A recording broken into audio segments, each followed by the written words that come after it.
Good evening, folks. I'm Baroque, and welcome back to Wanderstop. I'm joining Alta on her journey, finding this quaint little tea shop, meeting some new folks. We continue our little story, see who else we'll meet, if we can help Alta get through everything she's going through. Without further ado, let's get stuck in. Hope we're all doing well today. Hope you had a lovely weekend. Get yourselves a warm beverage. Come join me. Perfect game for it too.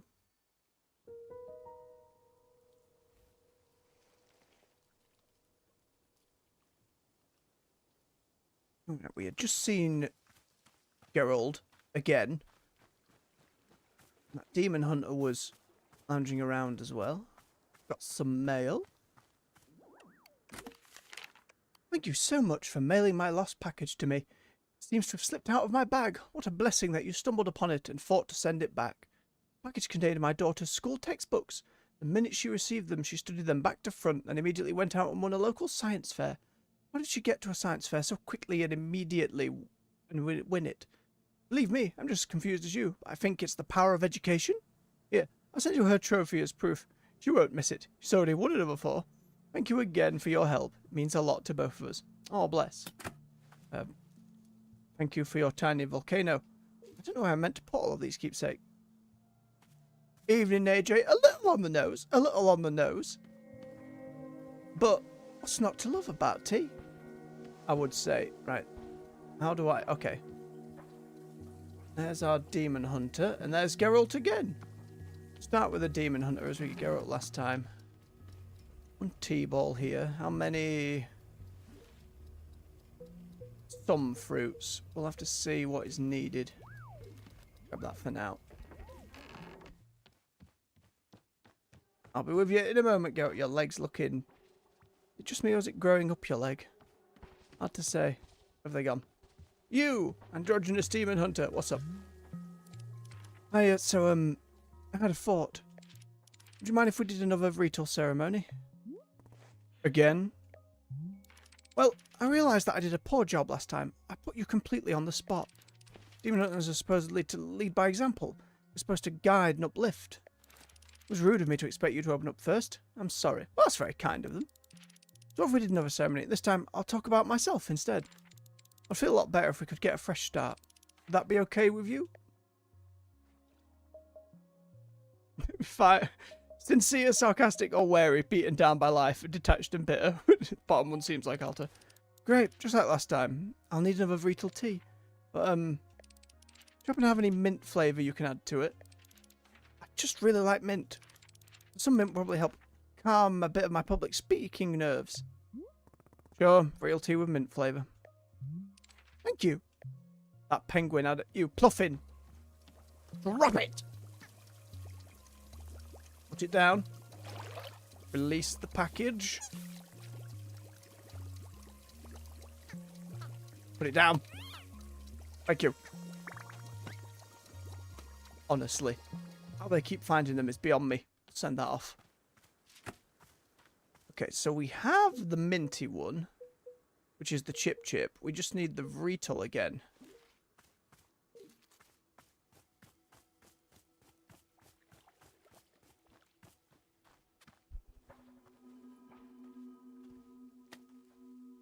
Puff pod, that's not Vital. Which one's Vital?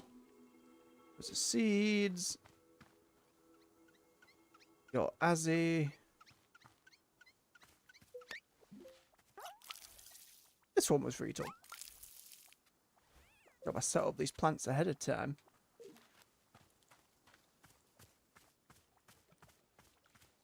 I think that's part of the interesting writing behind this one, is trying to see someone who is so done, so full of anger and self-loathing, constantly pushing themselves too hard again and again and again, be able to take a moment to do something a little more peaceful for no real objective or reason other than the sheer act of doing it. I think it's something we could all learn from. Her gift. They used her gift against her. Huh? What did that achievement mean? That was a very weird achievement. Unless something just came in the mail. bellows. Pick the lever. And here we need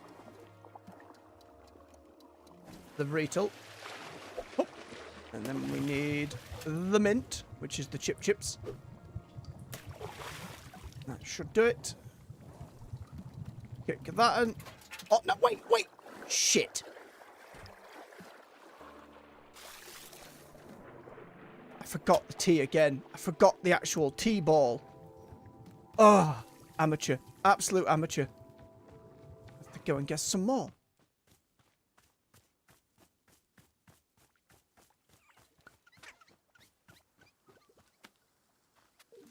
Small things in the process. Forgive me, Demon Hunt. I'll be with you in a moment. I just look at this and it takes time and practice. Still don't know what that achievement was.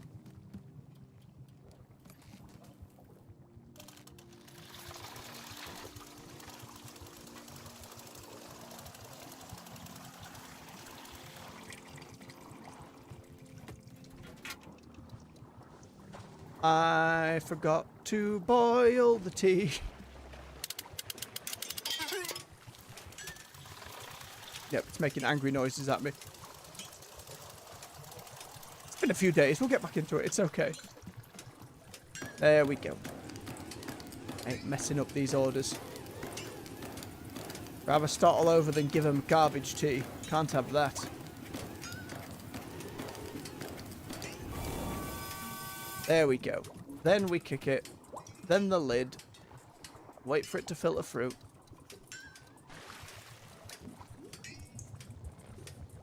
Okay. The tea ball. The Vreetle. The chip. Beautiful there. It's got colour immediately. Alright, then they need a mug. I don't know if that would count for me having the chip tea or the Vreetle tea, because I've already drank Vreetle tea. We need to see how she reacts to some of the others. Why is this making noise? We're back to horse. There we go. Green and red. Yes, it's a little... questionable. I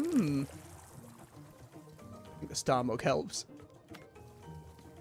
Right, where are you, Demon Hunter? Over there. Excuse me, Gerald. You there? Ah, thank you so much.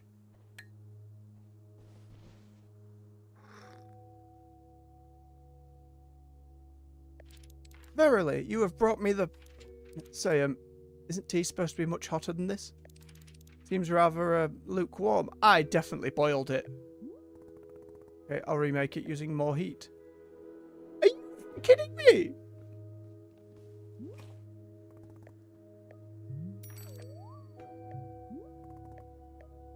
I definitely hit the bellows. I definitely hit the bellows there. Maybe it needed to stay hotter for longer? Oh no. Started to flummox it. Yes, it is not the most ideal. I prefer just something with a lot of size more than anything else.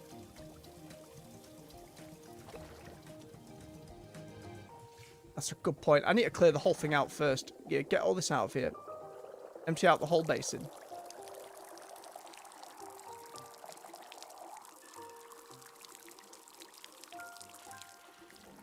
Okay.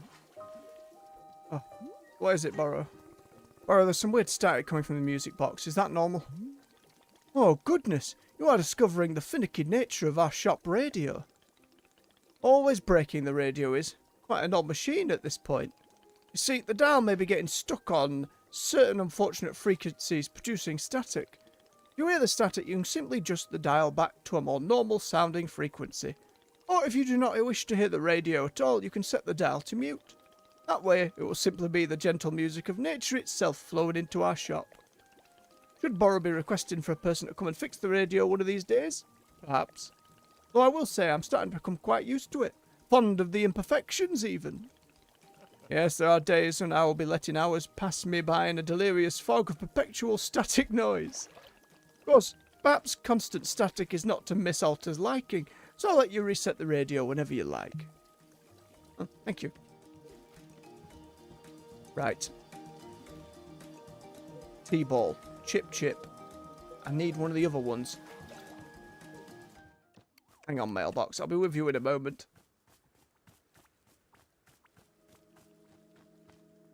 Oh, it's out of fruit. Shit. Right, which one? Where's my field guide?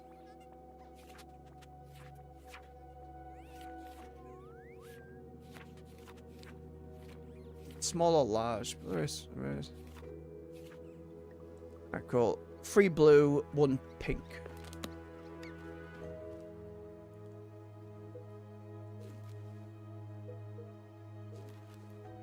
Three blue.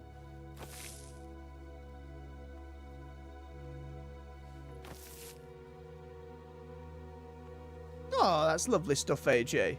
Gotta love a bit of appreciation for a job well done. Look at that a little bit. Speaking of, not a job well done. Make me hungry. You manage to do this every stream, getting me all hungry. Oh, water.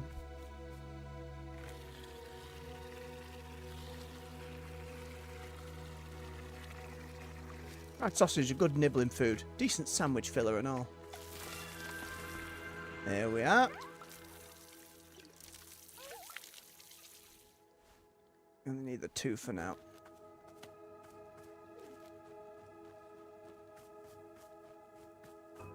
Okay, this time for sure.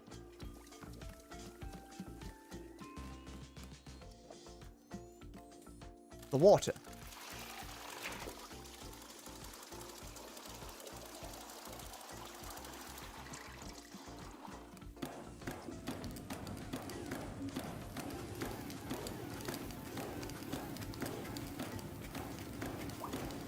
Tip wham.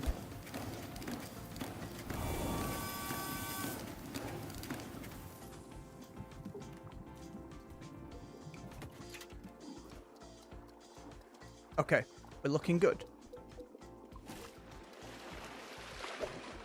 T-ball. Burrito. And chip. I know it's more of a solid rather than half green, half red. It's all mixed together. Maybe that was the difference. Kick. Mug.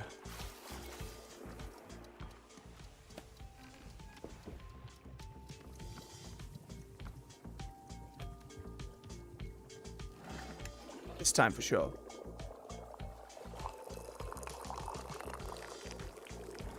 You would so enjoy to have a song inspired. It's pretty good.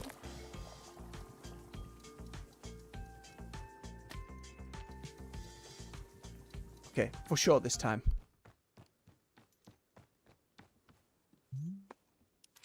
Ah, thank you so much.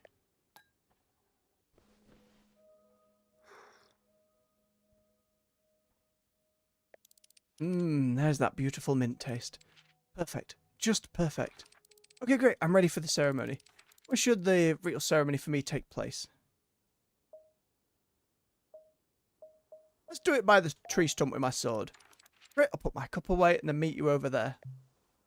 Yeah, by put your cup away, you mean leave it. Immediate flies. Terrifying. And run it to the washer. Will they get themselves over there? I'll be with you, Geralt. Just bear with me. New mail. A bug. I don't know what that means. That's the second time that's happened, and I don't know what those what they mean. It's very strange.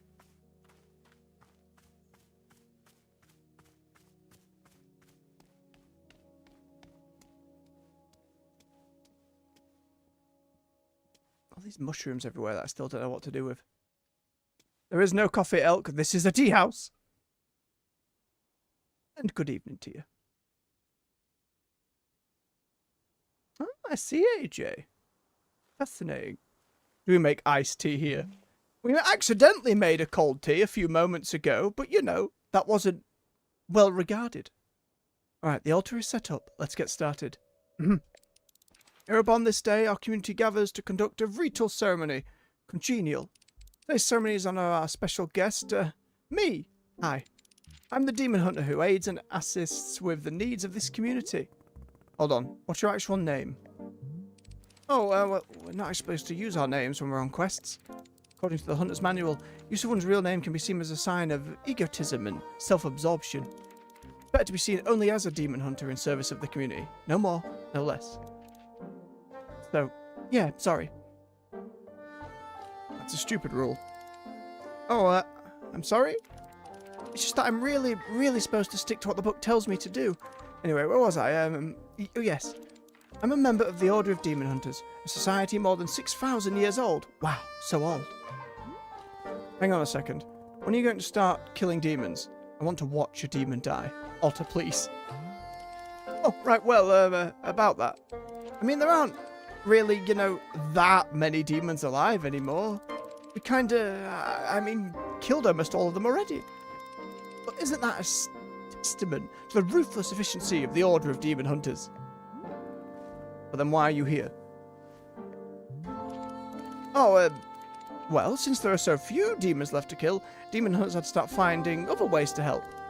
You know, like helping out around the community, doing social work, that sort of thing. These days, civic unrest causes far more problems for people than demons do, statistically speaking.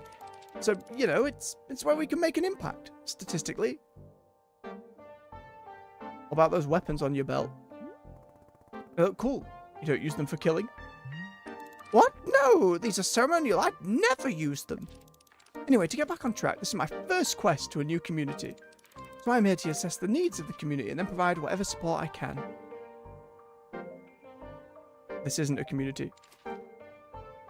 Indeed, AJ. Well, not only is it just a tea shop, it's a tea shop I don't even want to be at. I see, that's, why don't you leave here and go find an actual town to help? Oh, no. Whichever community we stumble onto, we have to stick with. Because otherwise, demon hunters might quit when it gets hard. I'm sworn to help this community and I will stick to that commitment, no matter what. Are there any questions at this point?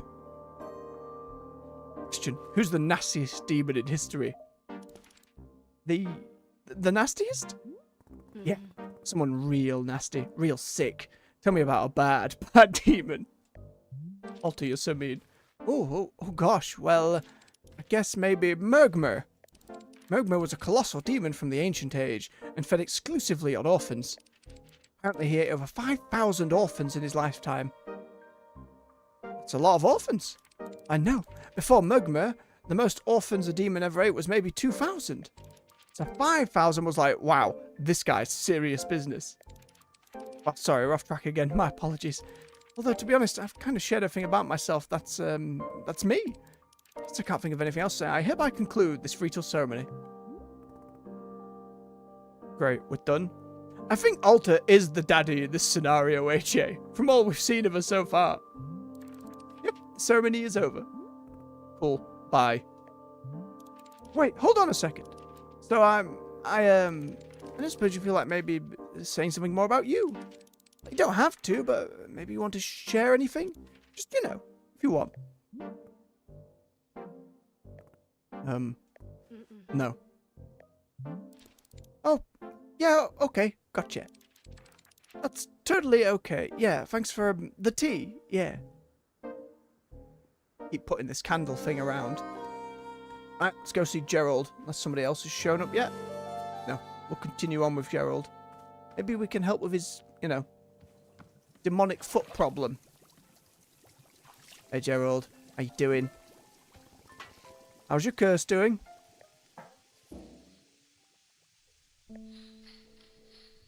Wandering endlessly. Fog has wafted and waned. It lifts, it descends, and we always move through it. As beasts. Whoa, this is not Gerald that we know so far. Endless, forever wandering. So, not good? We are the becoming. We are the pain of becoming... Oh God, no! He just loved his son and wanted to become a knight. What is happening? We are forever. Do you remember me? Do you remember the shop? I remember life itself, splitting at the seams. I remember the fire. I remember being bathed in silk, tossed from the wolf's cradle. Holy shit, what has happened to Gerald? His demonic trenchfoot's gone way worse. Do you remember Timothy? His son. Timothy. Timothy. Aren't you proud? Are you proud of your dad? He loves you. He's proud of you. He'll be home soon. Timothy. Oh gosh, I don't really know what to do here. There is so much to do. The undying call to purpose. Forever. Just hang in there, okay? You'll, I'm sure you'll get better. Forever. Forever.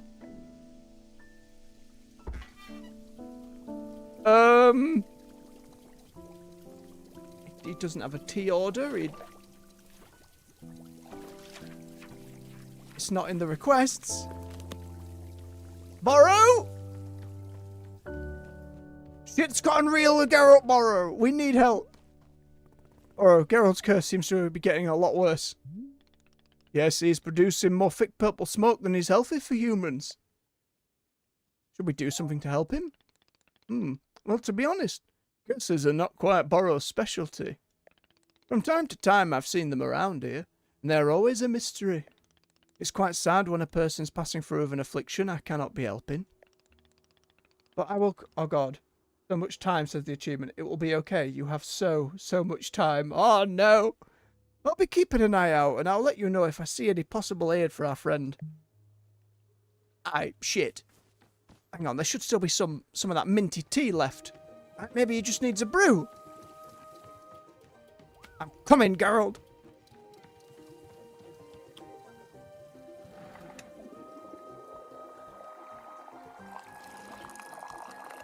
We've got a demon hunter, for God's sake. Maybe they can help him.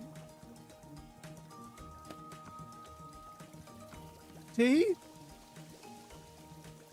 No. Shit.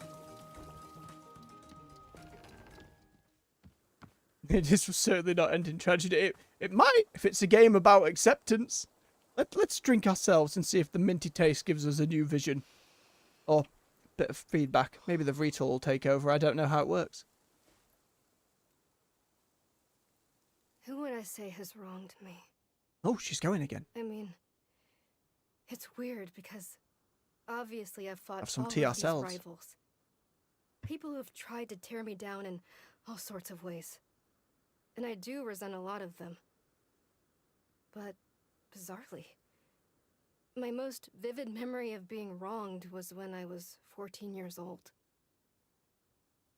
My father came home from work, and he sat us down and told us that his job didn't exist anymore. We were going to move homes again. I was going to say goodbye to everything again. And it's like, he lost his job. That's what I remember. That he was weak. Why should I have to change my whole life around because he was too weak to hold on to something? Oh. That's how I felt at the time. That's why she can't let go.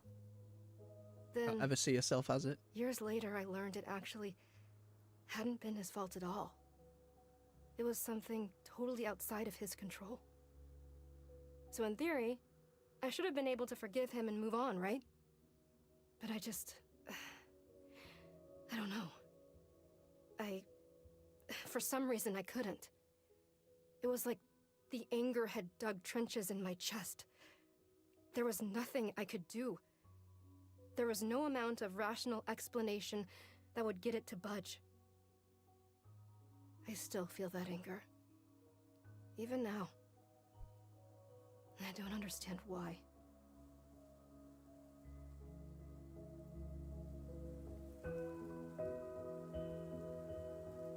With a lot more self-actualization to come at the moment. Get this washed up.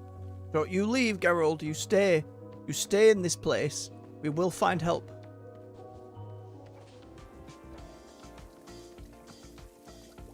say that's more of a universal thing. Dealing with shit your parents had to go through. And holding on to anger is certainly something I've seen more in dudes than I have women, but also pretty universal. It's hard to let go of anger. Even as you said, if rationale dictates otherwise. That's why you take it out on the weeds that randomly sprout. Get clipped. Right, it looks like Geralt's sitting about, so maybe our demon hunter can actually help.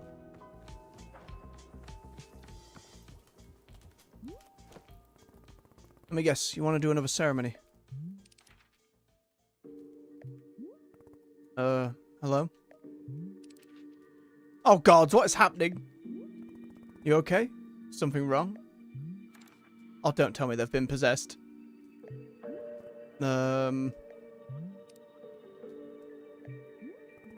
I'll just check in on you later. Oh, I'm with you, AJ. My brain went on another avenue. Okay, so we've got 2 people in dire need of assistance now that I can't bring teas to. Hello, miss. There's something I can be assisting you with. Nope, we've got nothing new there. You said there was a book upstairs that was essentially a cheat sheet that would tell me what to do in times of need. I don't see a cheat book in here. Horror wouldn't lie to me. I didn't pick it up, did I? Is it in my, like, personal stash? No, we've got the Dirk Warhard novel. We've got the gardening book. We've got Geralt's stop sign.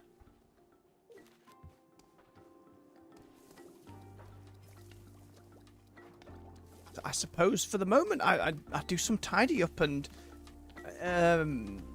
plant some other seeds to get more teas going.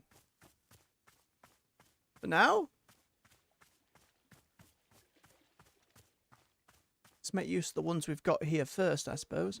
I can only carry so many seeds, so as long as I have like 2 of each. How many of these do I have? I have 2 of those already. Let's get a second of these.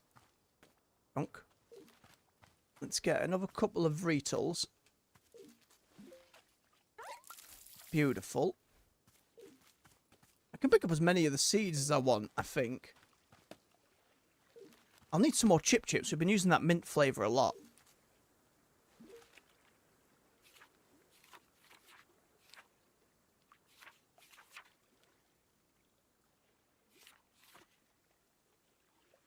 This is just for flowers. They don't really...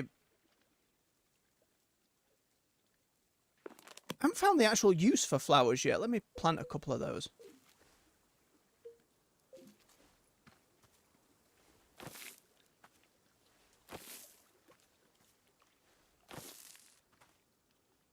Okay, one there. Oh man, how easy would life be? Especially for farmers out there. Add water. Job done! My goodness. Okay, and then... 3 pink. And then pink and blue. Bollocks.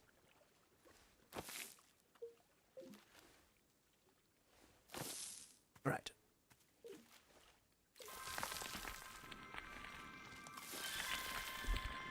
Maybe these are just to make the garden look pretty. They don't seem to bear any... Oh no, they do bear something. Oh, it's literally just more seeds, is it? I understand. Why do I need the different kinds, then? Oh, we're here. We might as well water them.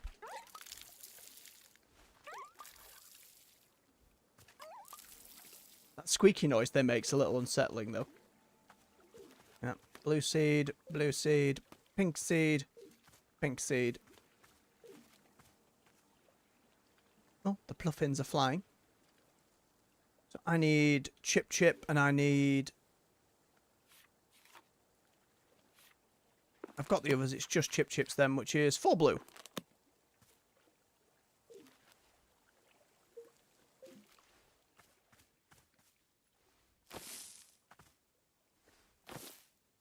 mean, I suppose we can do some tidying up around the place.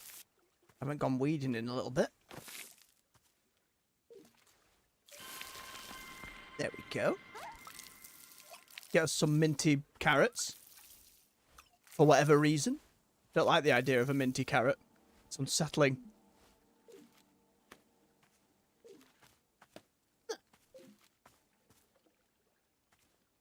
Oh, Geralt needs help. I'm coming, buddy.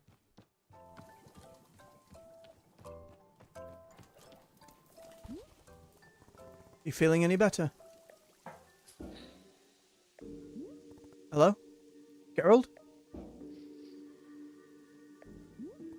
Wait, are you and the Demon Hunter both not talking to me? What's going on? Okay. Sure. Exactly, my thoughts exactly, AJ. You don't want a mini carrot. The music in the background.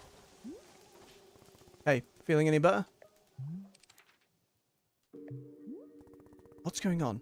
Is there some reason why nobody's talking anymore? Can you hear me? You know what I'm saying? Whatever. Kind of moving together now. Should I follow them? Borrow. Oh, I like this stop. Borrow, has something strange happened? Nobody's talking to me. It's like everyone's gone mute. Indeed. Yeah, I've been trying to get their attention, but it does nothing. Very interesting. I believe this may be a signal. A signal? A signal of what? Here, come with me. I will show you what I am thinking. Alright, but they are kind of just walking off together. I'm a little...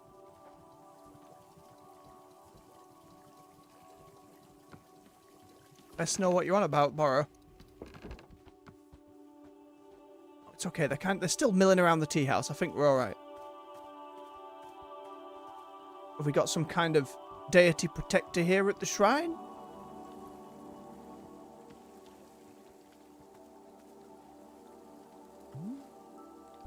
Here we go. You have seen the shrine by now, yes? Shrine is a most important artifact. Surely it is. But not yet usable. Let us fix that.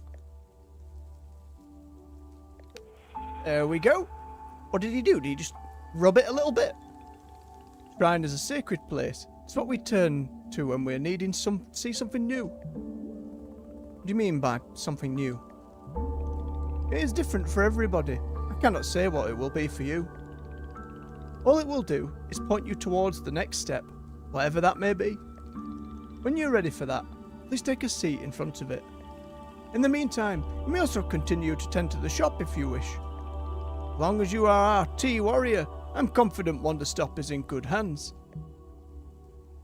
Also, it's like you have hit a natural point in the story, so everyone's just shut up. It feels more alarming than that, though. Like, they actively feel like they're both being possessed in different ways. Right, before I continue, I'm going to make sure I've drunk all the tea that I need to for me. Maybe I'll be unlocking more plants and stuff. Maybe it's not just people who show up. Maybe it's more things. I need to drink a puff pod tea for myself first. Because I haven't yet. Which one were the puff pods? 3 pink, 1 blue. I don't need the tea bags when I make it for myself.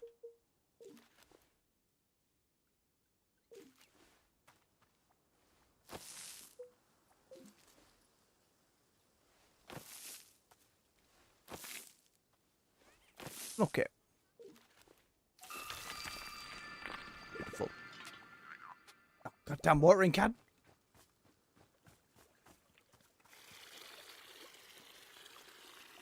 Because then you could go around and just sweep up piles. Before I do it, I should probably make sure we have more tea balls ready to go. Okay, just need one of these for now. Where's my tea gathering? There we go, my tea leaf basket. Grab that. Brush away the garbage. Just keep things clean and tidy. Oh, a Another mug. There's loads of fancy mugs to find about the place. Mini collectibles, as it were. They won't let me snip. Sadness. You lot, though, you get snipped. I love how she just goes at it. It's a really inefficient way to use shears, but, you know, it's working for Alter. Mushrooms haven't come into play yet. Hello, hello. Another trinket. Someone's ant farm. Someone's lamp. How does it all get lost out here like this? Oh, enjoy yourself, AJ. Sounds tasty. Plant pot, another mug. Hang on, I'll be back to pick up all of yous in a moment. Just another mug. Holy shit. Oh, sorry, mushroom. Got snipped. Frog. Miscellaneous frog. At some point, my stash pocket is going to get full, and I'm going to have to find somewhere for all these things.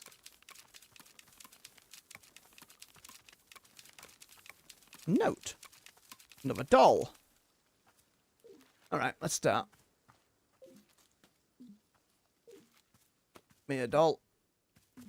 It's full. Of course it's finally full. Shit.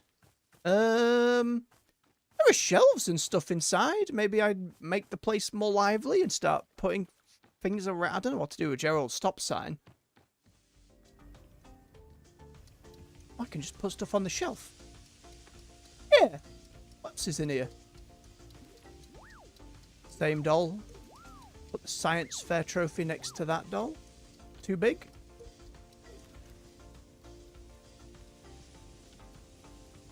Doesn't want me to put that one there.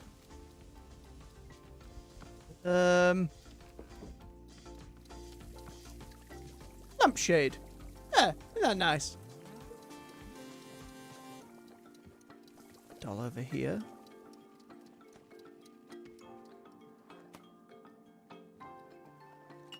Put a flower in there, I suppose. What's this one? Robot. Science trophy.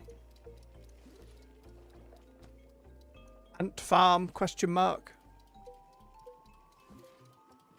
And other doll. Yeah. It's livening the place up a little bit, I suppose. Do I put the books in the... I suppose I can put the books in the library. Saves me space.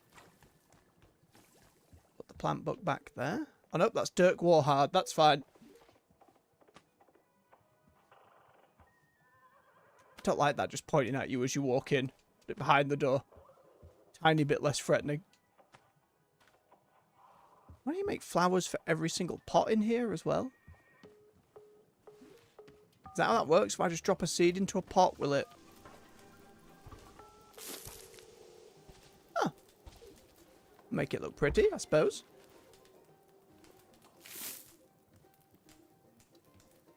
Alright, Gerald, it's okay. Look, there's some pretty flowers.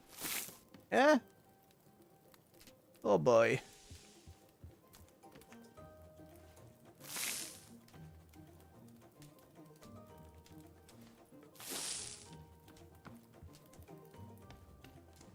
It may feel like I'm doing it just for the fuck of it, but...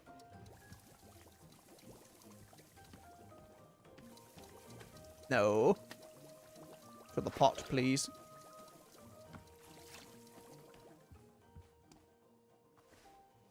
Maybe in time we'll find more flowers and things, but I should do for now.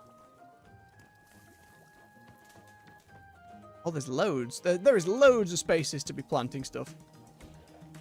Oh, I can dig up the other flowers and put them into pots. I remember. It's a little bit of garden customization that I'm not quite as infused by, but I appreciate it.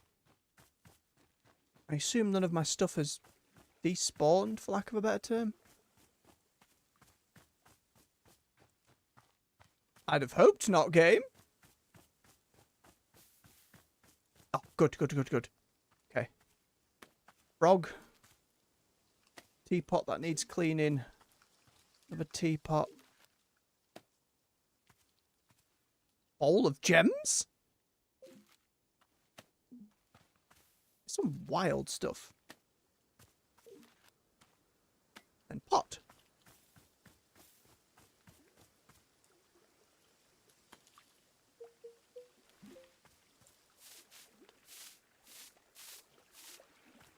It is all tidied up. In the first place, I wanted to come out to get some tea leaves, goddammit. Constantly distracted.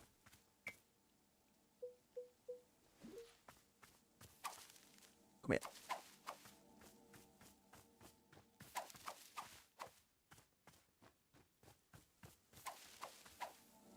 Nearly. We'll find some more as we go.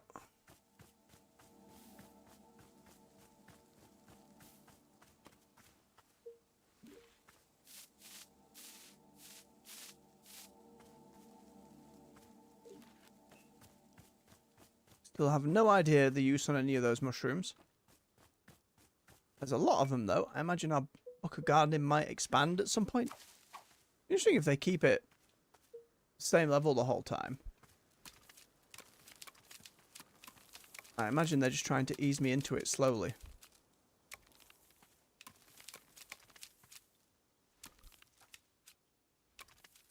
I can't spit. It's a tea shop, Elk, not a coffee shop. That might be the answer. Ball of twine. Love a fancy mug. Oh, but that pocket is also full.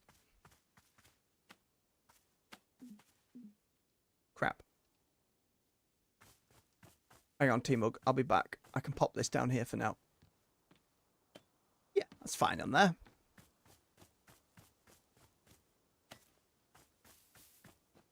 Get these other mugs cleaned out and in the house. These plants I could be doing in the garden should have coffee. I mean, I don't know if when we push this altar thing to make time go on, question mark, if we will eventually become a tea and coffee shop. Elk, we haven't charged a single customer for their tea at this entire time. No one has been charged for tea. They come in. If they'd like a tea, we make them one. There has been no exchange of funds. No, we're a magical tea shop in the time-forsaken woods where time can pass outside of it but not pass inside of it. For some reason. I'm going to have to start clearing mugs, aren't I? That mug there.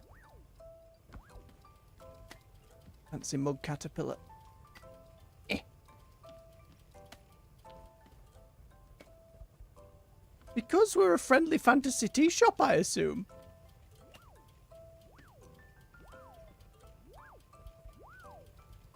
Here come the other mugs. Isn't it exciting? I like this aspect of dishwashing. Feels like if anything went wrong with the mechanism, it'd be terrifying. Oh, it's a little Halloween pot. Look at that. Isn't that nice?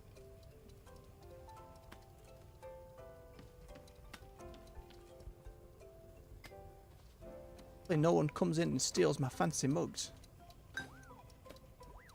Oh god, there's more! Shit. I should put them away neat somewhere. Oh no. This game doing to me. That's a nice... I like that one. Do you know what? I'm going to have the fancier mugs over here. And the old-ass mugs. Move them elsewhere.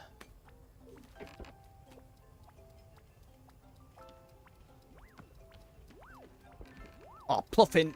Why are you like this? Drop it! Put it down. Put it down. Thank you. Good Pluffin. I figured you would say that, Elk. I figured you would say that. Now go on. Be off with you. Is that the note that I dropped? It's a photo. Why can't I see it?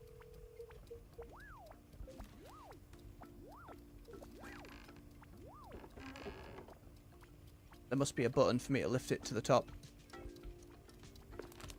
I need to put it somewhere. Oh. I need to find a bigger frame so I can see more of what's happening there. That frame, maybe.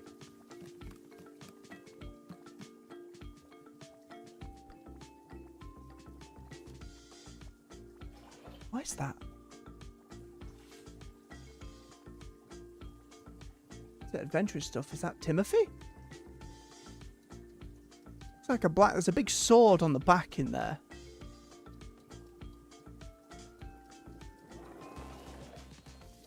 I'll put it here. I like that one.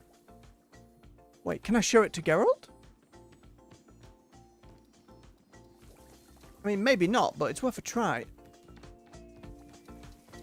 Geralt, look at this photo. Nope, well, we tried. Put it there. Right, now I need to find somewhere to put all these bloody mugs. Here, we don't need the seeds sat in here. Come here.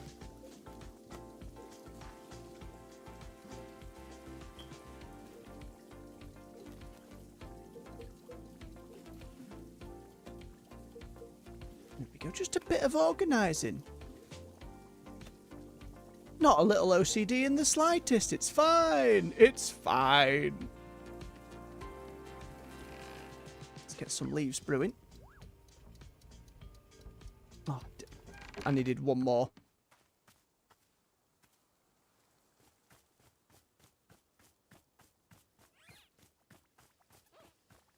Shouldn't be hard to find. They grow back pretty quickly.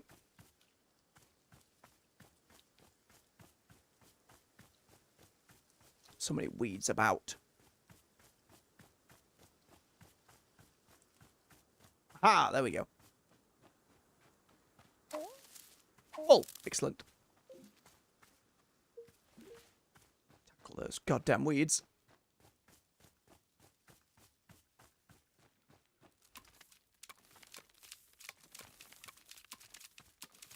Snip, snip, snip, snip. If only weeding was so easy. You have to dig out the roots or you're buggered. And they just come back faster. More spread. It's a nightmare. Oh, what this?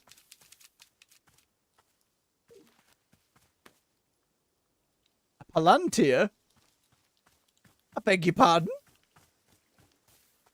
You will casually commune with a Dark Lord on the side, I suppose. Hey Geralt, does this have anything to do with you got going on? No? I shouldn't have this downstairs easily accessible. I should probably put this palantir somewhere where it's not going to be used. Except under greatest time of need.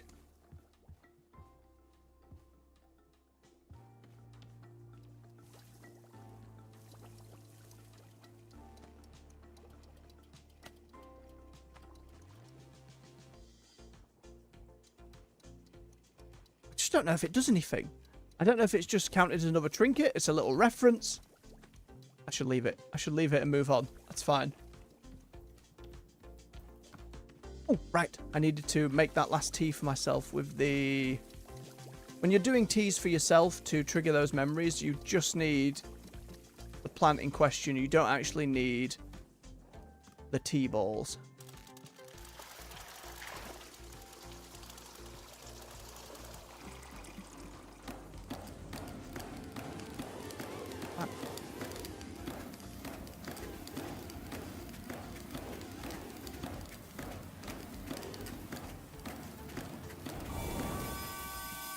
Go. Kick. Open sesame. Yoink.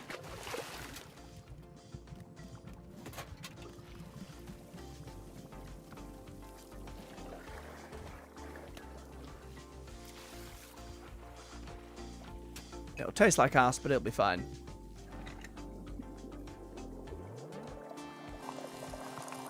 I didn't give it to Borrow either. I needed to do it for him too. I'll do that first. Where's he gone? It seems like there's little bits of dialogue right behind it. I don't know if Borrow needs it tea as well. Why, Miss Salt, have you bought Borrow a cup of tea? Yep. Wonderful. Watch him tell me it's garbage.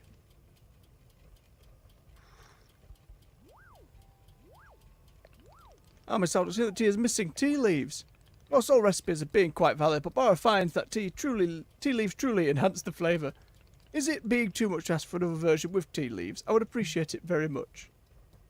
Don't you walk off with that mug. Don't you leave it outside.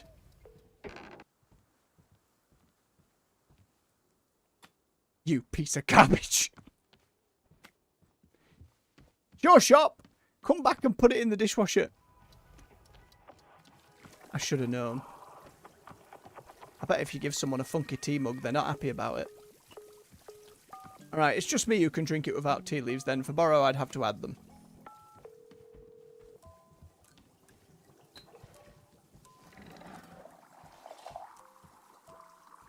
Is it just me or is the radio doing that funky static again?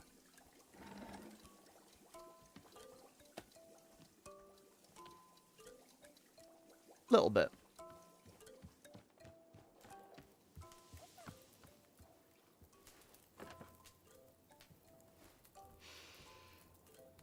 It's cold water.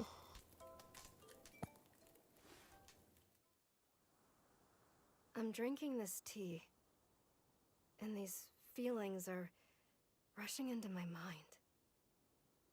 Feelings of, like, it's as though I've won a tournament. And rather than immediately going back to training like I usually do, all I want right now is to relax and celebrate a success. Aww. Just do nothing. Go back home. Take it easy. Do nothing. I've never wanted that before. Huh. Weird. A momentary growth. What's the value of living that way? Mm. I mean, what do you get out of it? How do you know when it's enough? 'Cause there's no indicator.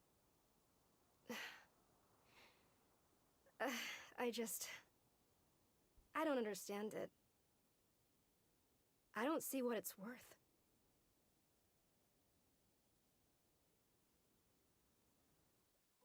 Such things we're here to wrestle with. Get it in the washer.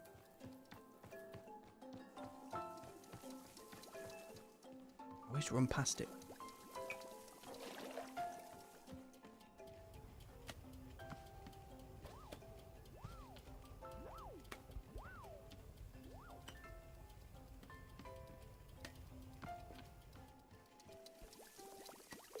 Lovely.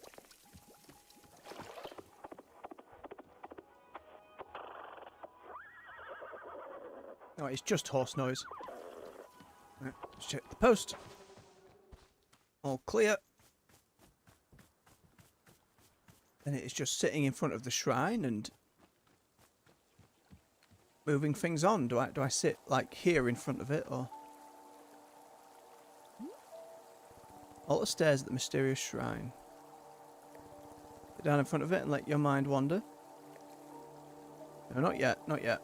So what I'm going to do is I'm going to take a quick bio break and then we will see what happens as we progress the game onward.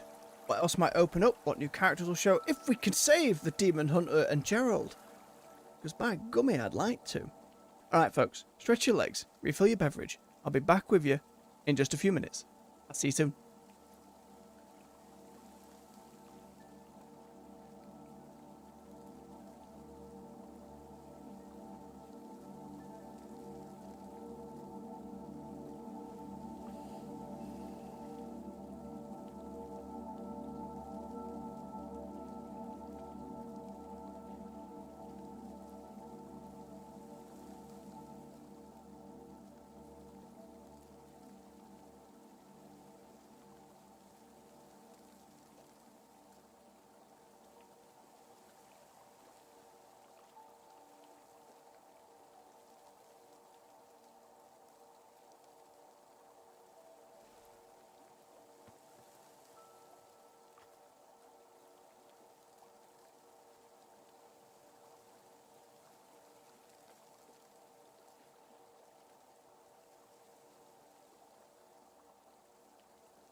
And we're back.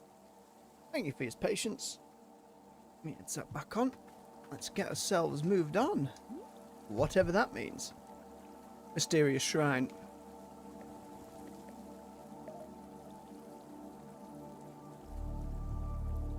Smack desk as we go.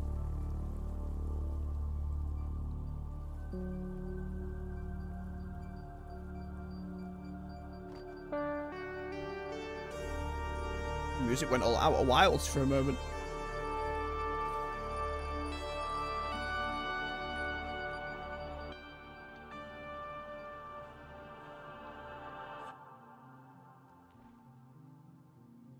Where am I? My name is...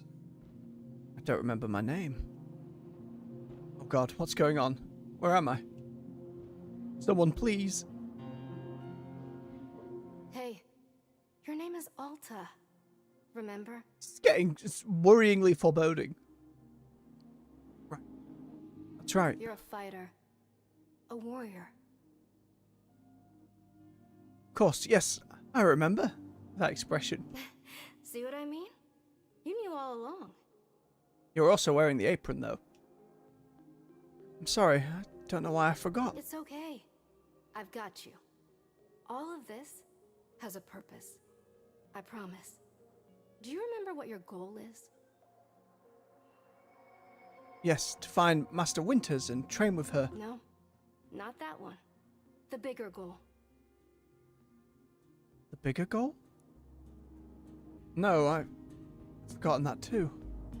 What's the bigger goal? To defeat anyone, anywhere, for as long as you choose.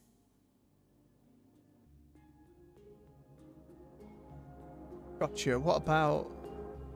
Boy. Neither of these are fantastic.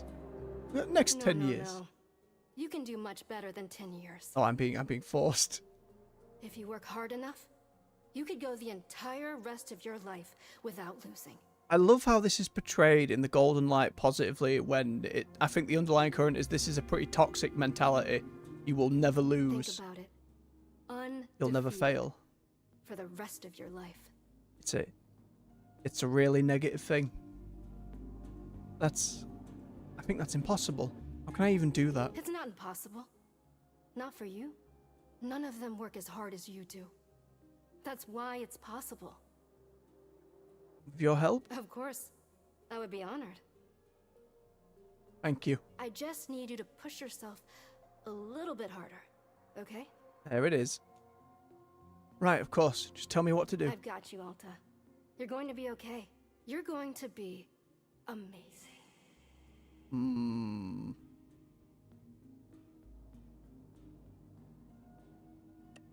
Wonder if you then choose to abandon people at teashop and run out into the woods again, if people would leave and you'd miss scenarios.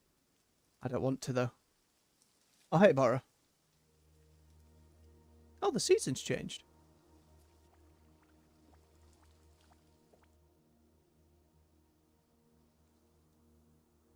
Very pretty. How did that moss get up there? Welcome back, miss.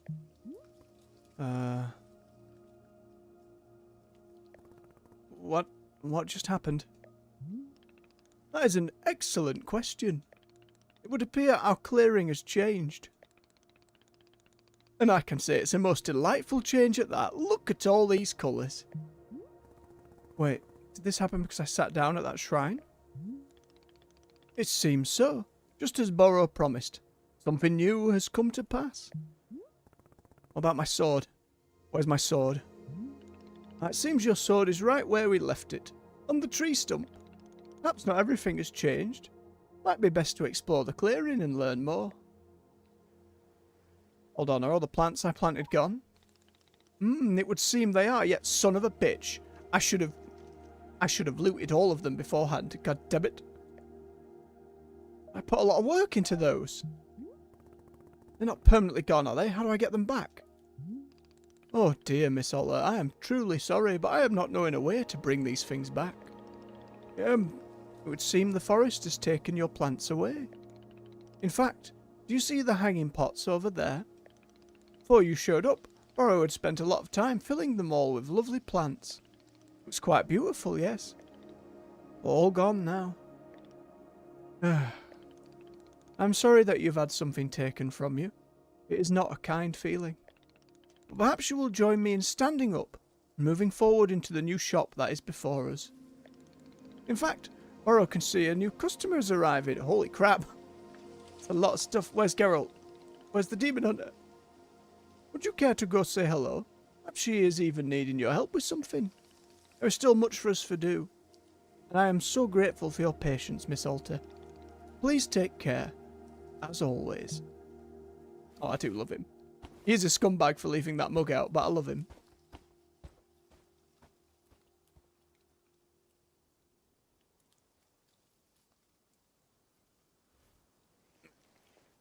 Up we get.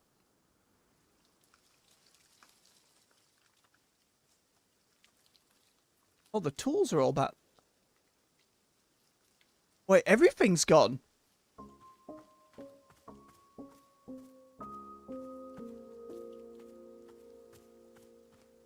It's very pretty, though.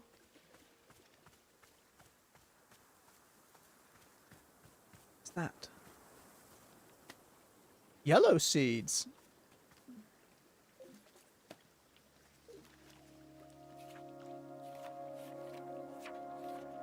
Yellow palm seed has been added. See, so we are expanding what we can do.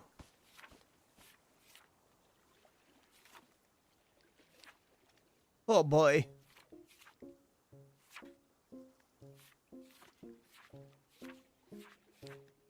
Hellmelon. An overwhelmingly potent taste rich with cinnamon. Causes temporary amnesia if you drink it too fast. That's terrifying as a brew. Lightberry. Completely tasteless. Returns your thoughts to a time of innocence. Wheeling fruit. Taste of ginger and well-worn leather. Consumption tends to make one overly confident in their ability to do math. Very specific. And schnock cones.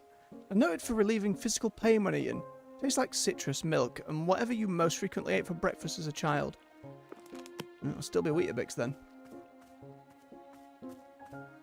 Funky mushrooms are still about. Music's changed too.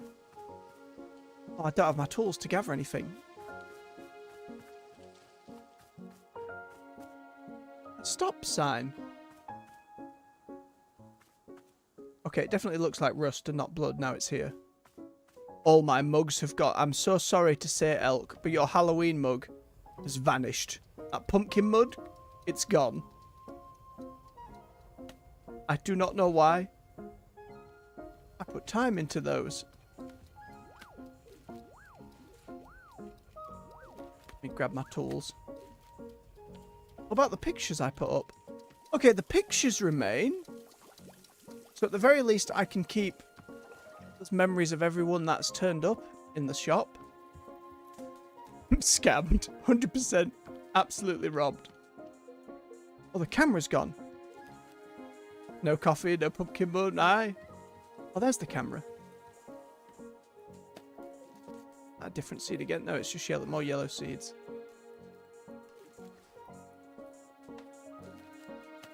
I can take a picture of our new customer. I just want to take a picture of everyone, I suppose.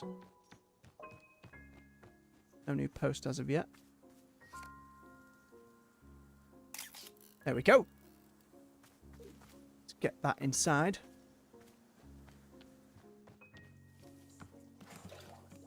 Don't want a big one for that.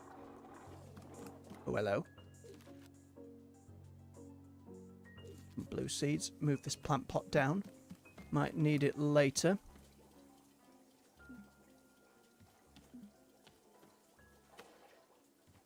It's a little in the way, isn't it? Pop it on this table.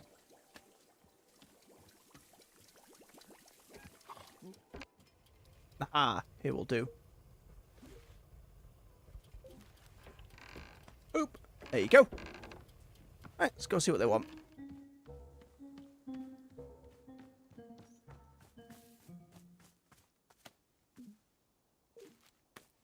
Grab some seeds as we go. Hello. Hello? Shoo, be gone with you. What? You heard what I said. I don't need eavesdropping from the competition. Competition? Damn Skippy. You probably thought you were the only merchant in these woods, didn't you? Well, guess what? Some of us are doing real salesmanship out here. But no, you have a problem with the basic tenets of healthy market competition.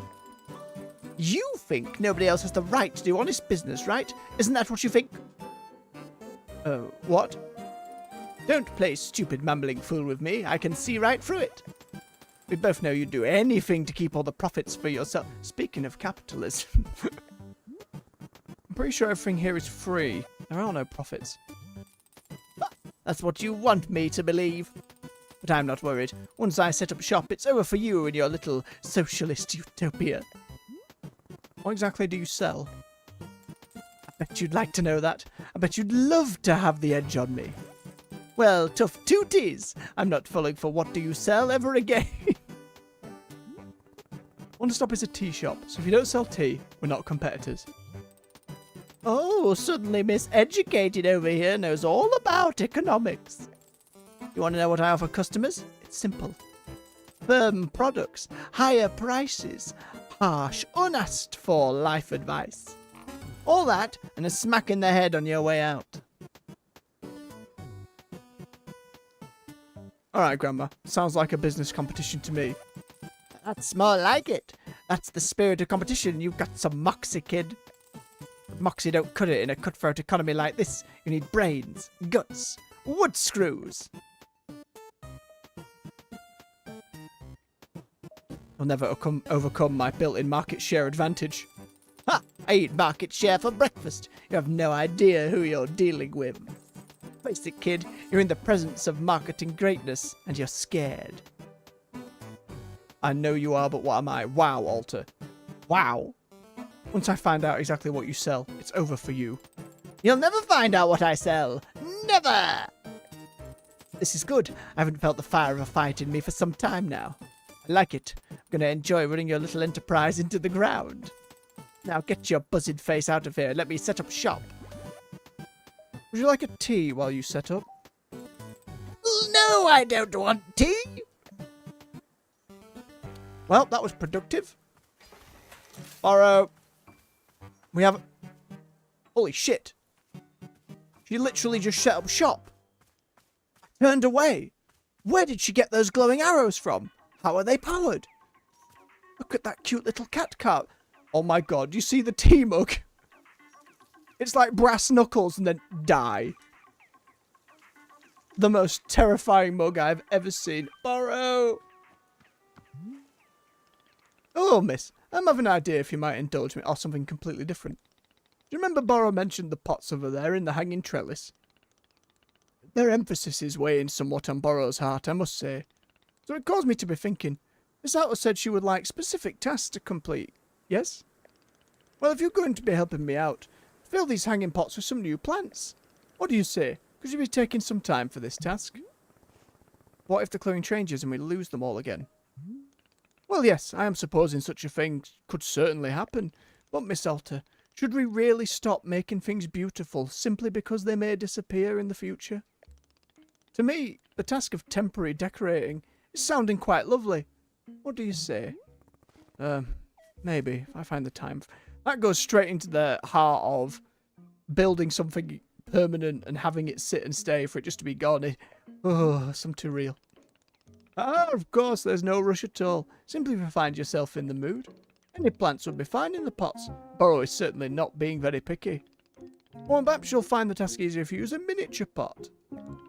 Most plants can be picked up and replanted using miniature pot. There are several lying around the shop. It's not necessary, simply a little convenience if you desire it. Please let me know when the hanging pots outside are filled. I would very much love to be seeing them. If you are taking this task on, of course, who can say? I don't think it's actively mocking you, Elf. I think it's mocking us all. Alright, lady. What the hell? How did you get this set up so quickly? My question exactly. That's right, we are open for business. Are you ready for profits? Are you ready for marketing? Are you ready to get your face kicked in with savings? Then come down and see Nana, losers.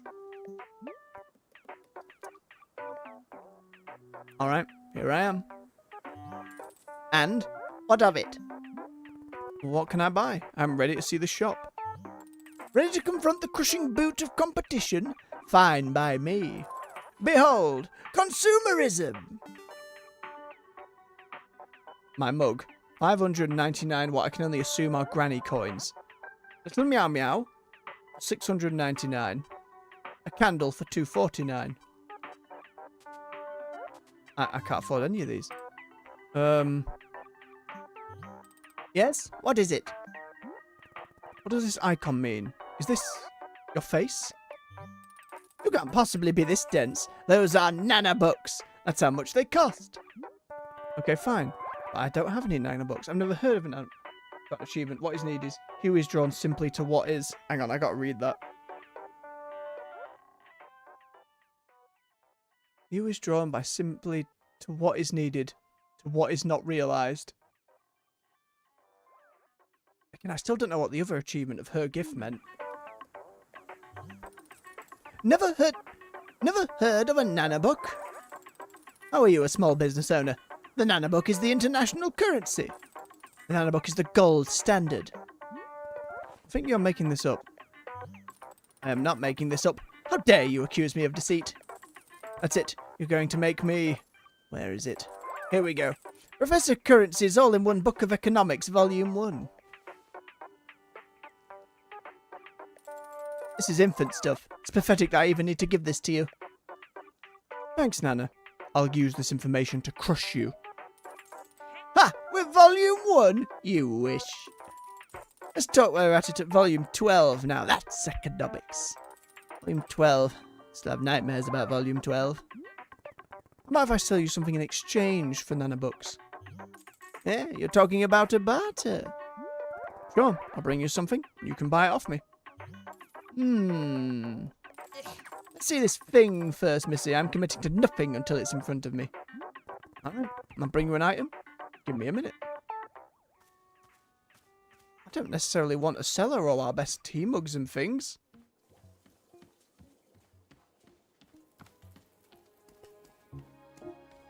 I kept my books. It's nice. Let's have a read of Professor Currency's Guide to Economics. Line go up? Of course it does. Welcome, reader, to the vast, strange, unfathomably beautiful, unfathomably terrifying world of economics. If you've picked up this book, it's because you've made the decision to dedicate your life to the study of economic theory. You've chosen well. My name is Professor Currency, and I will be your guide on this multi-volume dissection of the many fascinating facets of economics. But I am doing a dull voice on purpose. First, an admonishment. Do not be daunted by the complex nature of what you're about to read. The pursuit of economic study is demanding, rigorous, and often physically painful. This is normal. Pain is economics entering the body. Rest assured that whatever struggles you face in comprehending this knowledge, you will be rewarded tenfold once you fully understand it. Armed with a fierce comprehension of economic theory, you will become an unstoppable machine of intellect and charisma. So where to begin? How does one dive into a field as rich and dense as economics? Well, let's start with a brief history. Economics did not exist prior to the Crimson Age. Up until this time, all goods and services were given random values. These values could change arbitrarily at any time for any reason. A loaf of bread might cost 10 grimlets in the morning, and then at 3 p.m. the price could suddenly leap to 85,000 grimlets. And while the price could drop to half a grimlet by 4 p.m, by then, the bread market was already in shambles. It was a terrible way to live, and every day, tens of thousands of people died simply from overexerting their brains trying to figure this system out. However, at the beginning of the Crimson Age, the government decided that enough was enough. That solution was to form the Special Committee to Stop Money-Related Thinking Deaths, which gathered once every 3 months for an hour to discuss and deliberate on a brand new system of valuing goods and services. After 6 months of congregation, they had invented the system which we use to this very day, economics. Under this new and profound ideology, goods and services would be given prices that correspond directly with their value. It was a change that produced drastic and immediate impact upon the entire world. I'm getting more animated as I read. While many were happy to have a consistent and reliable method of valuing items, for others it was disastrous. A significant number of merchants had gotten rich selling services like a cold bag of gross ugly rocks by simply waiting for the exact moment when their service was very reasonably priced, while all other services were completely unaffordable. Yet while there was complaint, for the most part this new system was widely accepted and adopted. Quickly, vendors began to ask questions like, what will consumers actually want to pay money for? And is there a situation where the market values a cold bag of gross ugly rocks more than literally all other commodities?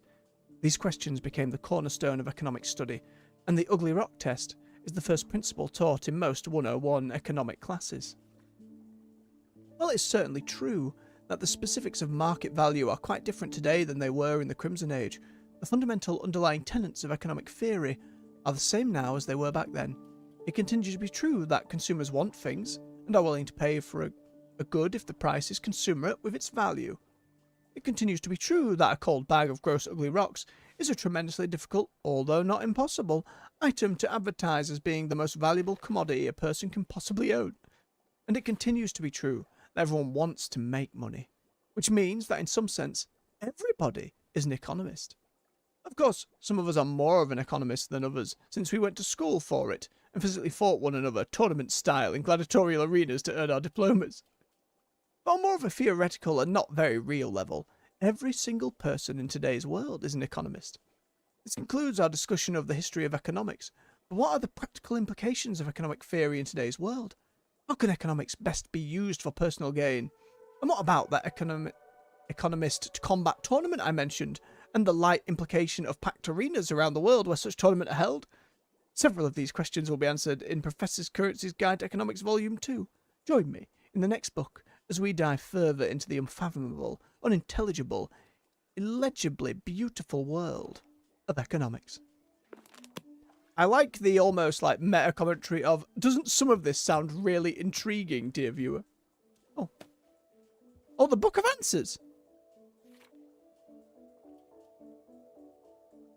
Oh, it doesn't go back and answer things in the past. Damn. Well, at least I know where it is now.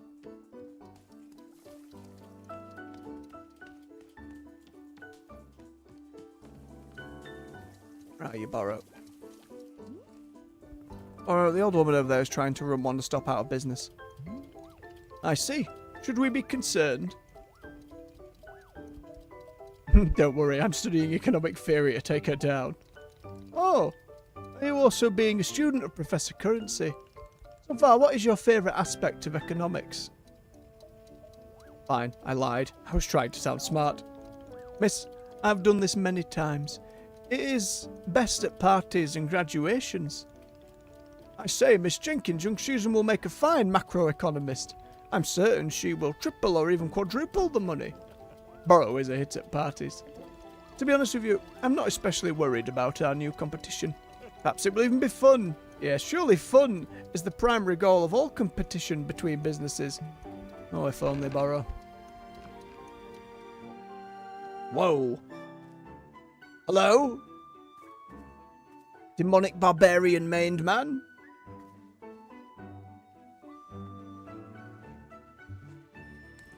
A fine day to you. Hi, this is Wanderstop. It's a tea shop. You don't say. How marvellous. A cup of tea sounds most restorative, but I would ask that you allow me first a moment of rest. On a journey such as mine, one's strength must be minded carefully at all times. Rest is the utmost priority. Once I am recuperated, you can be certain we will discuss tea at length. You a fighter? So you've noticed. I am indeed a warrior by trade. Currently in my second year of fighting for the minor circuit, and none too upset with my record. Would you allow me a small moment to boast? Perhaps you recognise my mask. It was a gift from the Viridian Empress, given only to warriors she sees as most honourable. Those who seek honour and respect in combat rather than victory alone.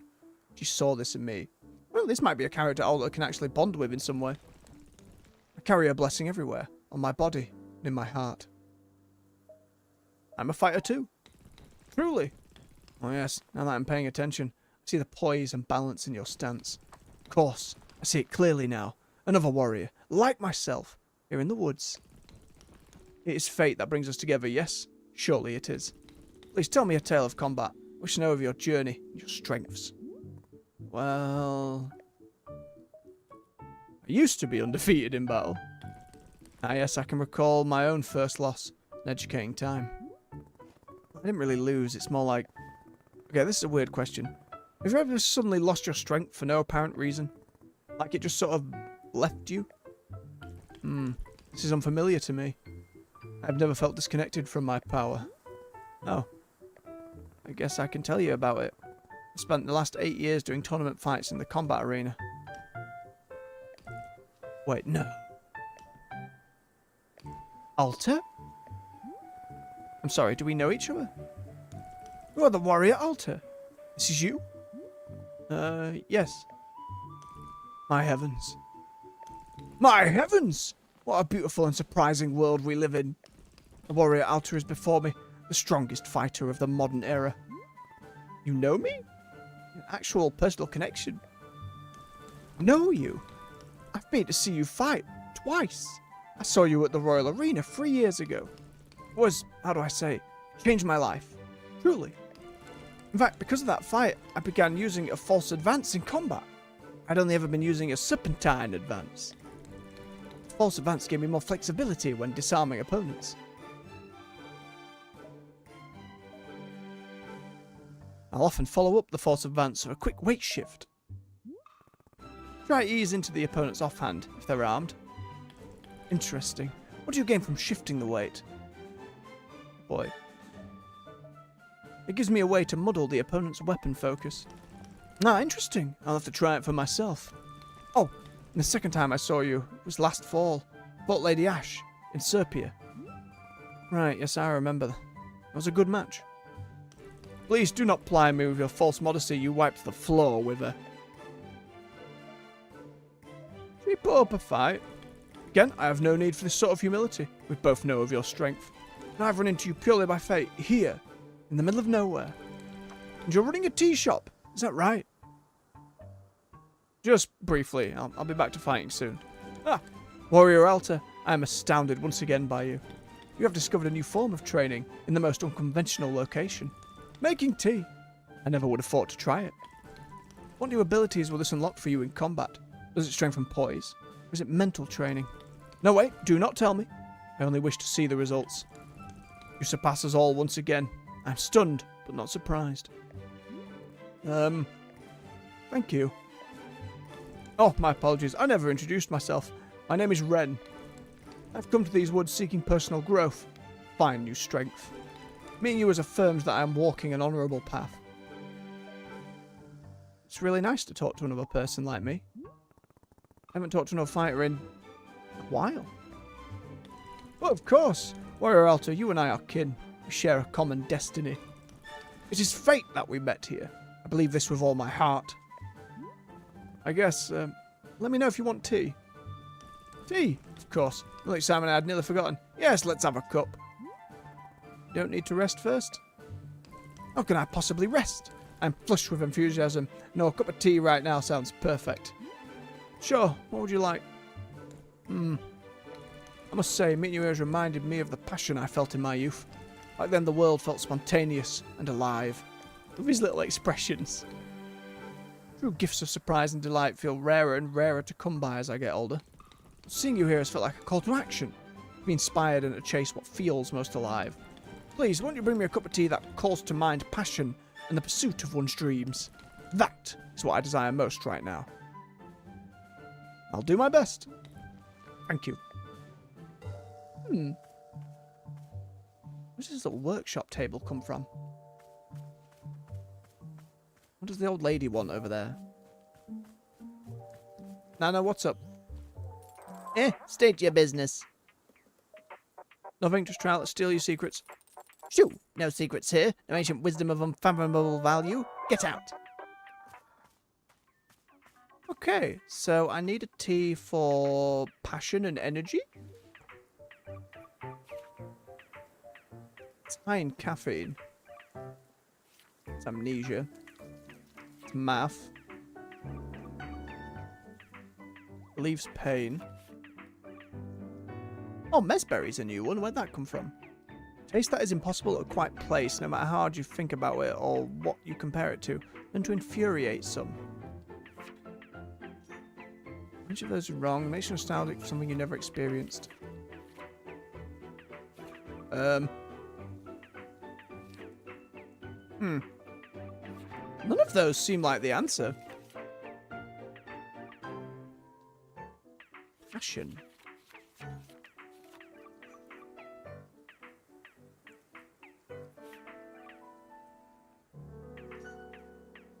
I mean, retail beetles make you burn in your feet. That's not passion.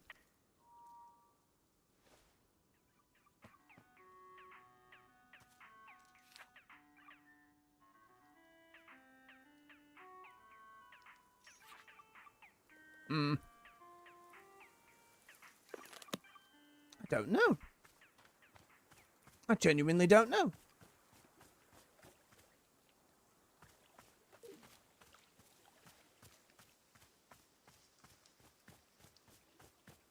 Maybe Borrow will give me some insight. I don't just want to straight away go to the Book of Answers for it. Customer asked me for a tea that evokes passion. What kind of ingredients should I use for that? How interesting. Borrow isn't sure. Doesn't sound quite like any ingredient I can be thinking of. Perhaps that is okay. Sometimes a customer will be open to many possible flavours of tea, not knowing for sure until they drink it. I would suggest that you simply bring them whichever flavour feels right to you. If they wish for something else, they will say so. How does that sound? Alright, I'll do my best. That's being the spirit, a brave step forward into the unknown. Fair enough, just something that sounds close then.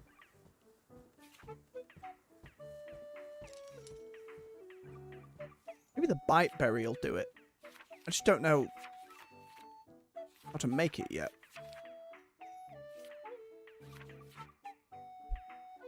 Just start by clearing out our book. Oh, what is it, Borrow? So what exactly happened to the other customers? Geralt and the Demon Hunter, are they dead? These are the questions. Oh, goodness no! They are being very much alive, indeed. They're simply somewhere else, in a place not visible to the two of us. Do you think Geralt is okay? Miss Salter, I am so sorry, but he is on his own path now, a journey all to himself. Like you, Borrow is concerned about Gerald's curse. Not an easy thing to be dealing with. Not at all. Will we see him again? I hope so. But it is not being a thing I can predict. And if we do not see him, then we will trust in him to resolve the curse on his own. Is that okay? Can I ask you for your patience if our paths do not happen to cross with his again? It just feels like there was more to do. Of course, now this shit's starting to get too real. Sometimes people are just gone, and that's life. One day there may be more to do. That is not being in our control for now. I'm hoping very much that you're able to complete everything which is in your power to do so. Oh.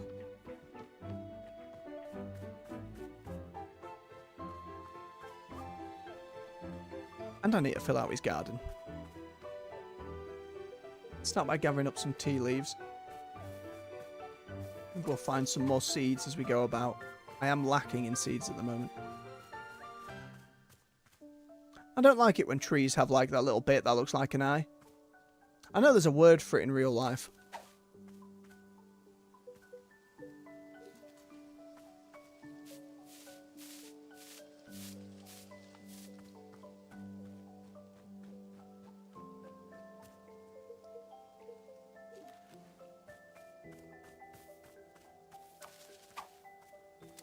You know, I still like the idea, or I'm curious, not like the idea, but I'm curious if we just constantly left the tea shop, what would happen?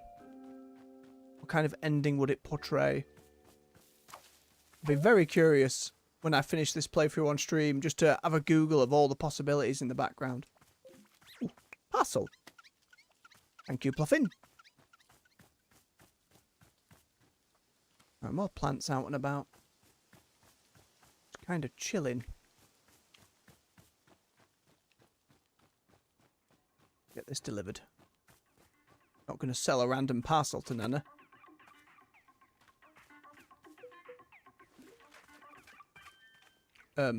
Hello? Somebody else new. Who are you? Hello, welcome to Wanderstop. It's a tea shop. Do you want tea? Tea? No, not feeling very good. Want to sit down? Okay, sure. Okay. Hope you feel better soon. Where's the nearest watering stop?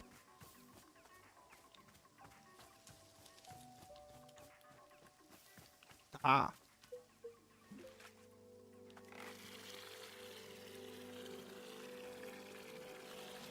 I wonder if people get impatient if I take too long. I hope not.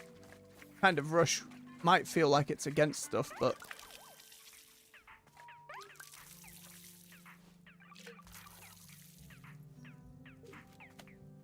Here's some pink. Some blue.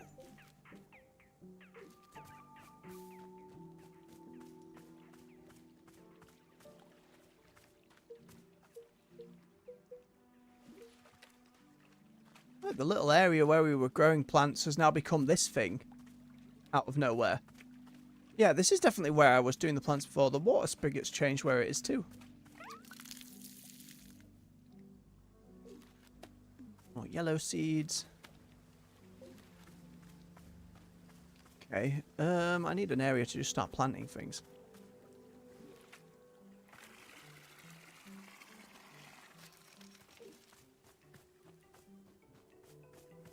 The shrines from the demon hunters still about. Of a parcel.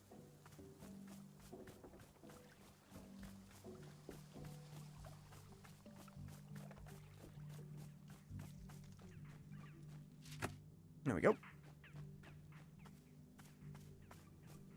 Right, let's start doing some planting. Those around here would be nice. Okay, so we want to have different experiments with these yellow ones. So a yellow in the middle, surrounded by 2 lines of yellow. Then a yellow in the middle. With pink.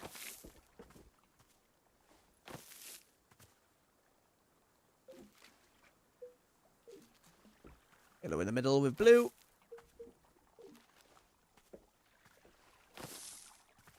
The options suddenly opening up. Yellow in the middle with a blue and a pink.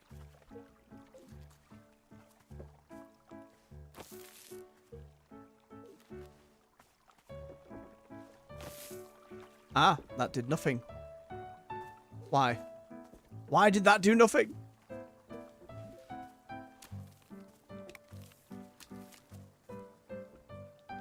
Let's water them and see what the book says.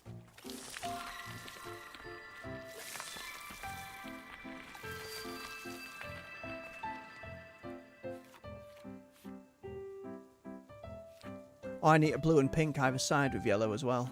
It's all of them done though.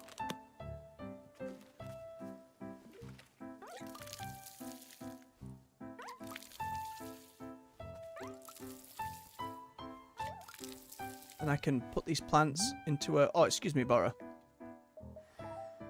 No, I just hit the button as you were passing, if you wouldn't mind. Continue on. Bora, please.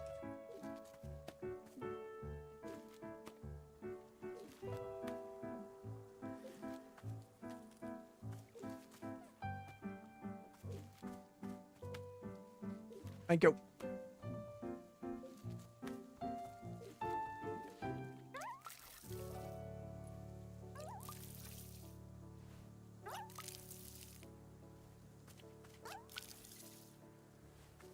More water. Where did you say the hanging trellis was? It's like at the back somewhere here.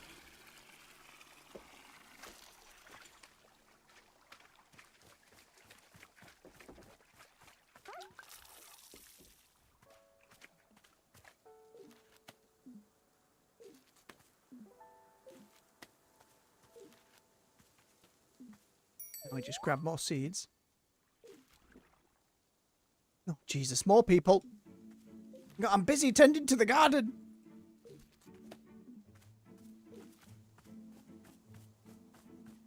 Shop lady, and you here, new person. You said tea before. Yes, this is a tea shop. Do you need something? I'm not feeling very good. For a long time now. Pain in my chest. Something to relieve the pain, perhaps. Is that what you want? Tea to help you with your pain? If you have it, I'll take a look. Something else? The mind focuses only on the pain. Can you give the tea, give my mind another thing to think of? Something to think of, other than pain. I'll do my best. Yeah, I think that one's pretty straightforward. We have the tea that numbs pain, and we have tea that helps you feel nostalgic, so we can get there. As long as you don't leave in the meantime. I got more to plant. I need plant pots.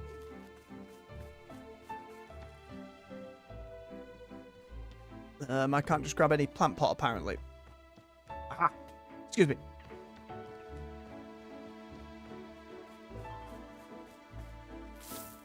There you go. Right, now where is the hanging trellis? It's the background here somewhere, isn't it?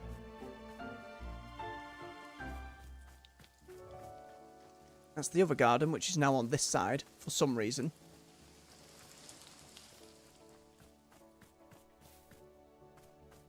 Wait, can I stash this one and grab another one? Nope, I cannot pocket a plant. Okay. It's my sword. Where's that goddamn trellis? Aha!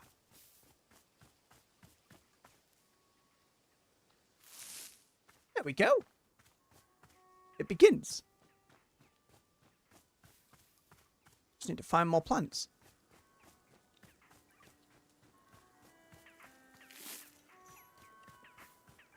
Maybe I can sell plants to Nana. Come here. Go. What is it, mailbox? The person who has been sending me packages. Detective Greyline here. I got your second package, and lo and behold, it contained the exact evidence I needed in the case of Mrs. Oxford and the haunted clock that appeared in her window every evening. I'm sending you the clock in question. It's very likely not haunted. I'll be honest, this one was vexing me for years. And the fact that you solved it just by sending me the answer is quite troubling for a detective as accomplished and capable as I. In fact, it's the second time you've solved a case for me in this fashion. When will it stop? When will I, Detective Greyline, solve another case purely of my own intellect? I didn't get to be a celebrity sleuth by being handed the answers. Mark my words, I will solve the next case before you're able to solve it for me. The race is on! Race, silly. Nice silly little clock. Hey, no. State your business. Want to trade? Let's see it.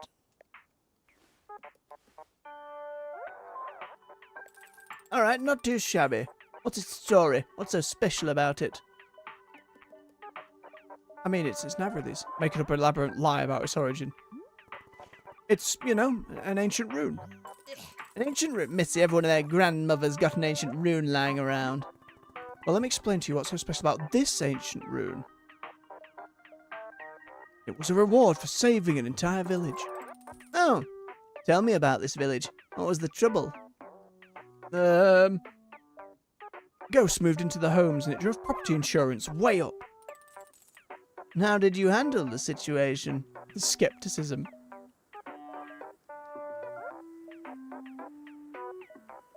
Fought for more affordable housing to create equal opportunity for the ghosts. I think Alta's more like I killed every single ghost, stab each of them in the face. Good, you didn't take the coward's way out. I knew she'd answer like that. Alright, I can make use of this rune. It has history, I like that. Got yourself a trade. Now pick one, and only one, item to take with you. Ooh. The cat, the mug, or the candle? You take the cat. Absolutely. Finished? Good. After this, it's nanobucks or nothing. Shit. I will never get her deity, but I have this cat now. Which I suppose I'm going to just go and put somewhere cozy in the house. Have the windowsill, cat. There you go. Isn't it cute? Oh, his little face. Oh, I didn't take pictures of the other customers that have come in. Right, where is everybody?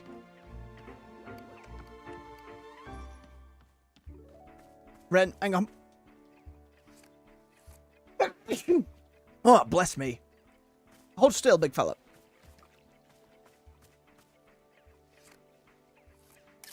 There we go. I've got to catalog everyone who's come into the shop, so at some point in the future, the photos are the only thing that remains.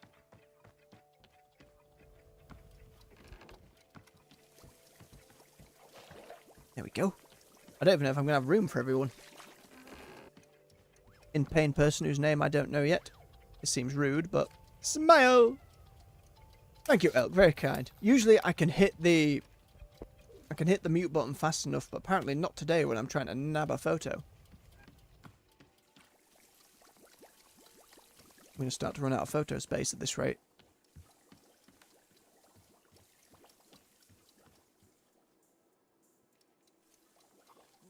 Ah, up there will do.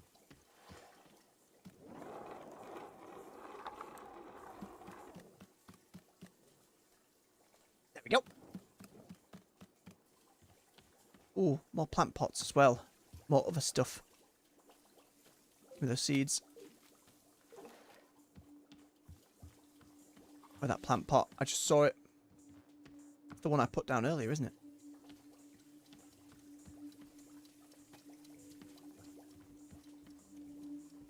Oh, I can't nick any. Oh, I can. Give it. This will be an easy way to fill them up.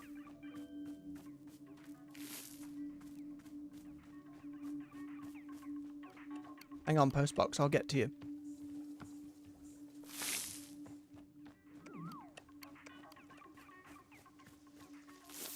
No. Behave, plant.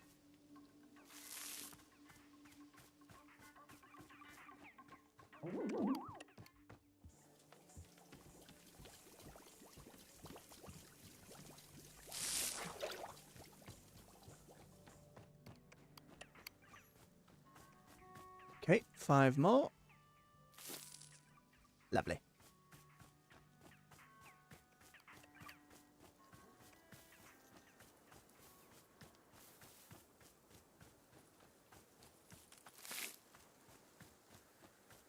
It's troublesome it's one at a time, but we can make do.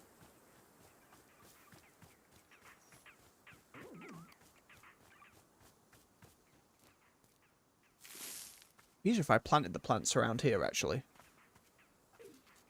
I did have a couple more I needed to actually make first. Yeah, Meridian Wisp and the Devil Hair Fern. That's going to be blue and 2 yellow and pink and 2 yellow.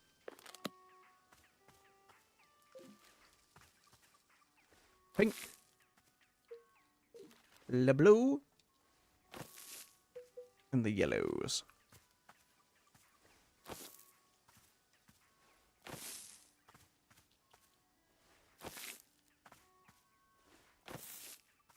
Wonderful.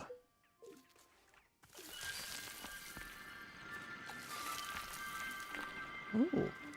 That looks like a very angry plant. It's too vivid and spiky.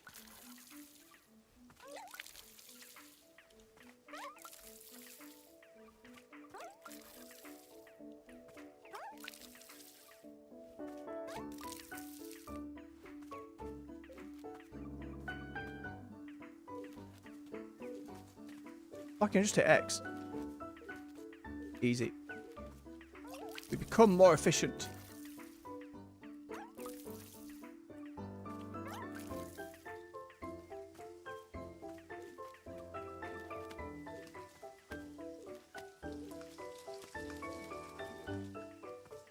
More water.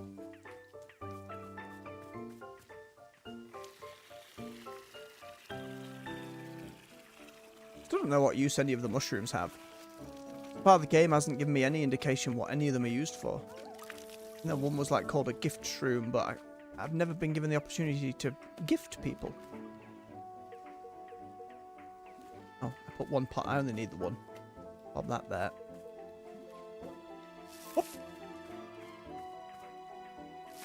There we go. Waste not, want not. 2 more. They'll all be sorted for borrow. Oh, there's a plant in there.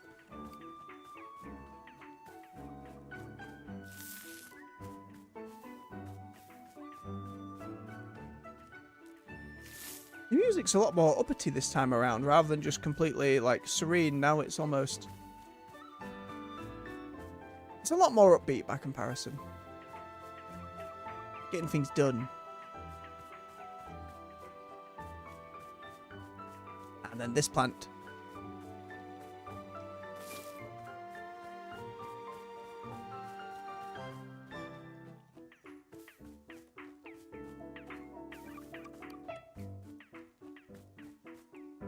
Yeah.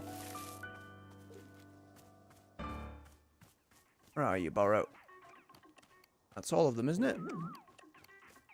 Haven't missed one. Seems all good.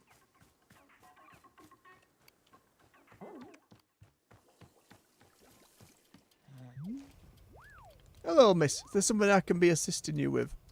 Filled the hanging pots with plants. So you did, Miss Alta. The pots are looking absolutely delightful. You've done a wonderful job. Can I say, it is a merry spark in Burrow's soul to see them once again. Truly, it is warming me from within.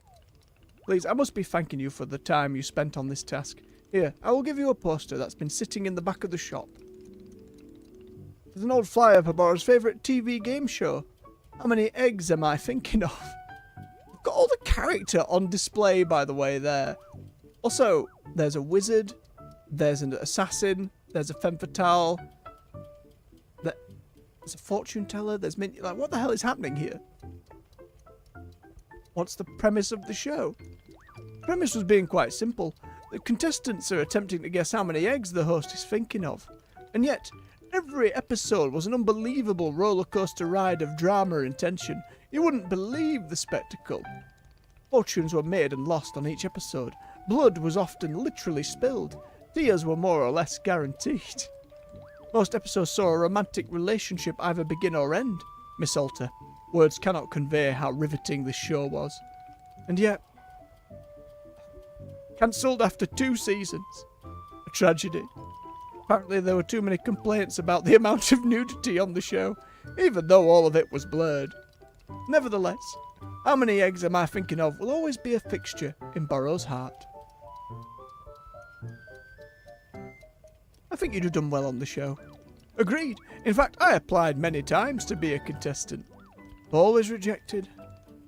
Oh, perhaps I did not sell my egg-guessing abilities well enough. It is one of Burrow's only regrets. But the show is in the past. Now all we have is this lovely poster. Please, won't you take it? I'm sure you'll find a home for it here in the shop in no time. And thank you again for your help with the pots. Oh, you're welcome, Burrow. Let's go and find a big old spread for it. Here, that'll do. Ridiculous, and I love it. Alright. Get some tea leaves drying. There you go. Now I need to actually get to making some tea. What do we need? Okay, for Ren it was basically whatever. And for our other person, we need to get rid of pain. And we need Biteberry. Okay, so we need the snot cone and we need the Biteberry, I think. They're both yellow centers. That one's blue and yellow. That one's pink and yellow. We can get them done first.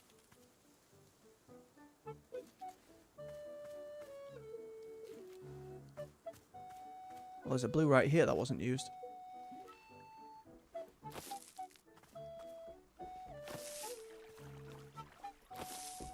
Okay.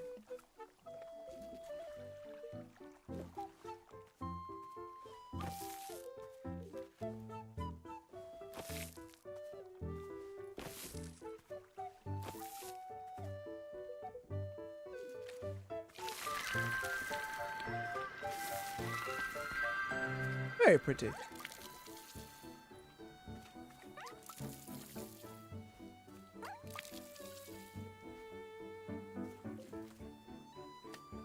It's a strange looking fruit.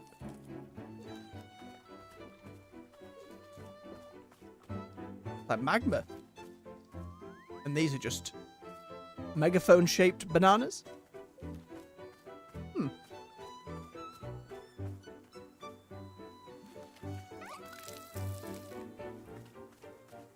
Leave them there for now. Don't need to fill them yet.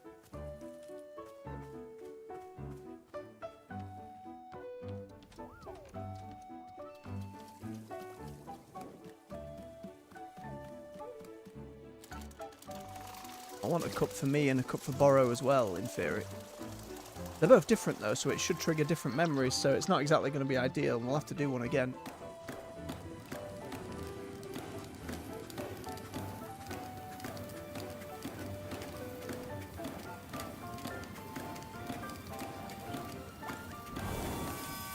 There we go. Okay. T-ball first, lest we forget.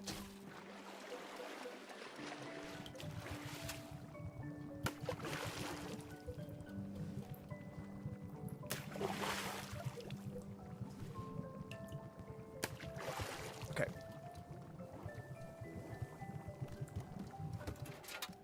I'll have a swig of one myself as well afterwards.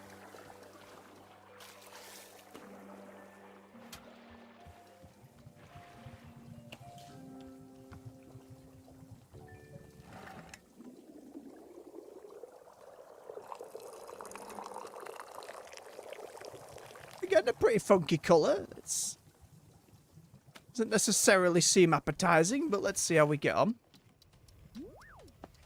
Here you go. Okay.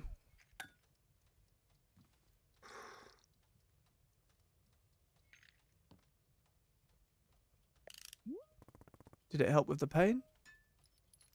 No, the pain is feeling the same as before. I'll try again. Maybe we have something else that helps with pain. Yes. Okay. Shit.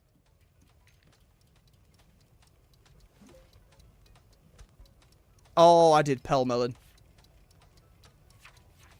I did the 2 fruits we didn't need. Wait. I just gave them something completely unnecessary. I need to drink 2 mugs of it myself. God damn it. Asleep brain.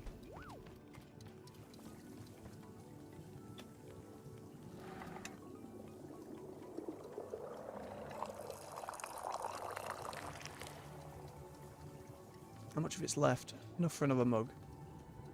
Maybe I get 2 myself out of it.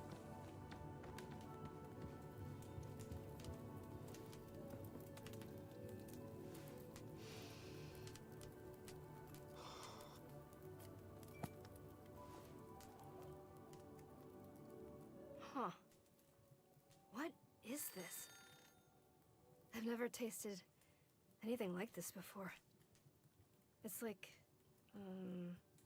almonds or, no. More like a sugary kind of rubber? Ew. Okay, it's basically if birthday cake tasted like salad. Or no, if salad tasted like birthday cake. Yeah. I actually think that's it. That's not Wow, I did it. necessarily Figured it unpleasant. out. Okay, hang on. Oh god. No. It's basically like a fried pastry, but you get these layers of icy metallic flavor, sorta. It's like... Oh no. No, this is gonna be a whole thing. No, okay. I have to stop. Spiral. I'm not doing this anymore. I'm done.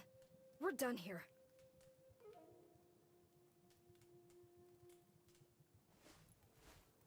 You say that, but we're going to need another mug of it to try and hit the other flavour. I don't know how it dictates that.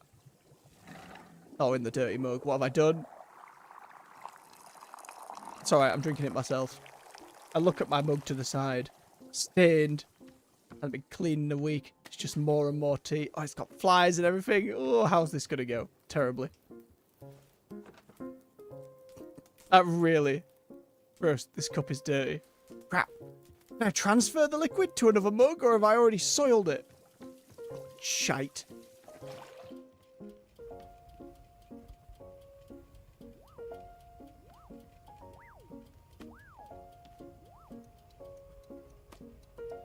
I should have known. My lazy ass. Can't either. Crap. I know, person. I'm on my way. I will get you another. Shit. No. We're flummoxing. We're all over the shop. Is there any left? There's a smidgen left. I don't have any mugs. I need to go and find some mugs.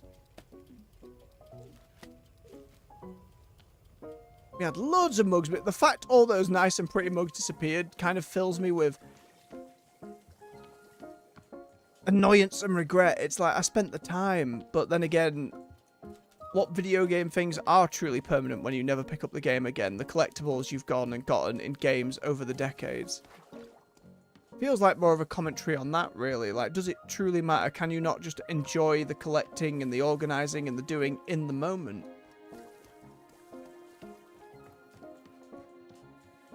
And the answer being, you probably should. But we get so attached.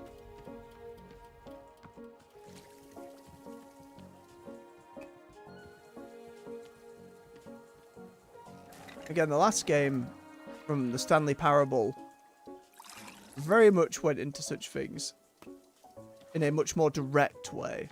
I don't know if this will count, but we'll see.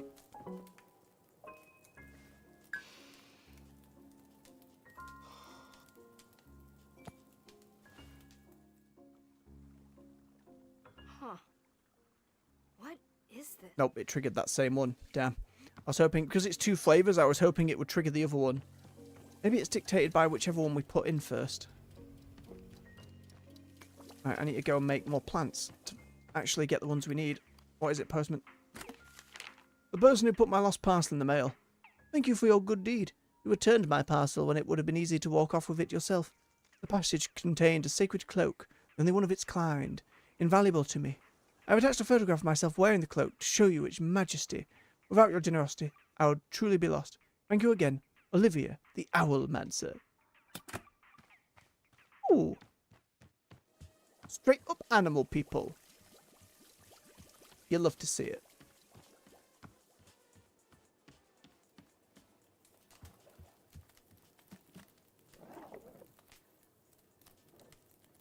Very nice cape indeed.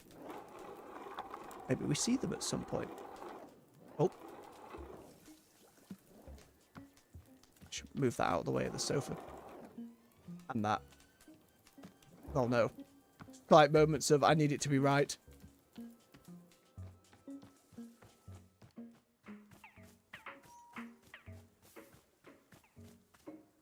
Okay, neither of them have left yet, so I'm assuming I'm not just going to get buggered by time.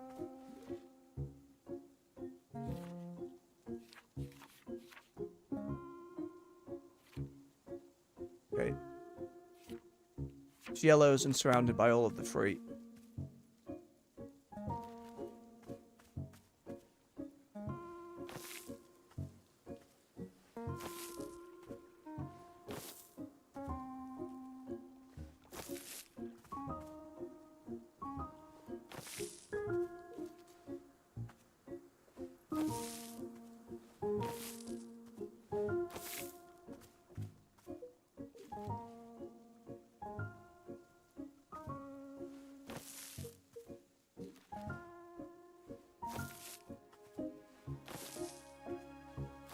There we go.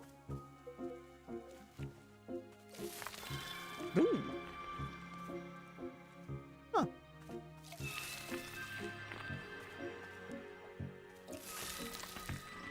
Very horizontal. That one's pretty. I like this one the best.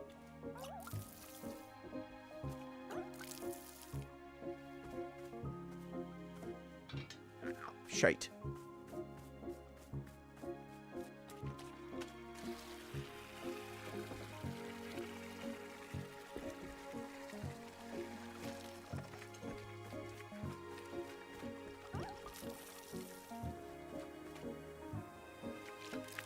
Oh, I didn't mean to water the other one again.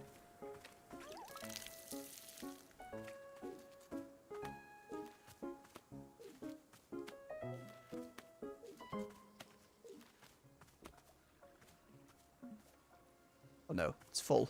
It's alright, it won't be in a minute.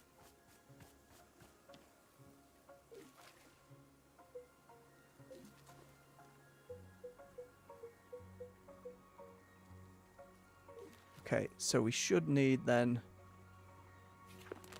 the snot cone and the bite berry.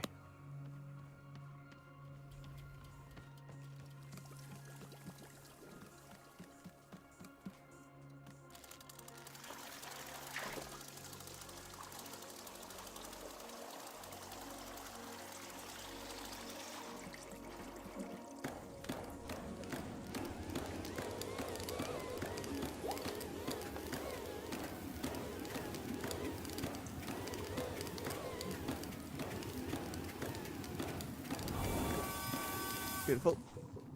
Give it a kick.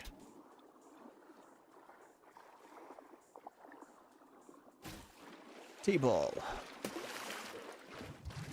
Not me clippers. Whiteberry. And snot cone.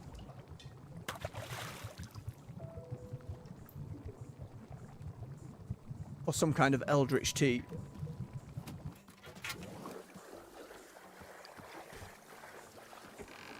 I'll be right with you, customer. I've got it this time.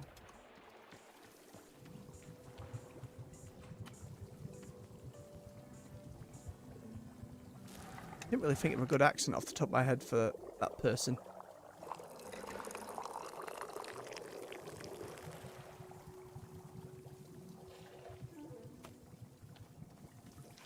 Okay.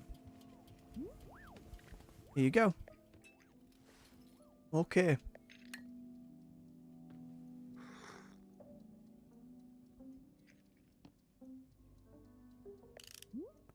Did it help with the pain? Yes. There's a calming in my chest. Pain is quieting. Not gone. Never fully gone. Just a little quieter. Yes, this is good. Thank you. What about taking your mind off the pain? There are new thoughts now. Yes. I'm thinking of the ranch.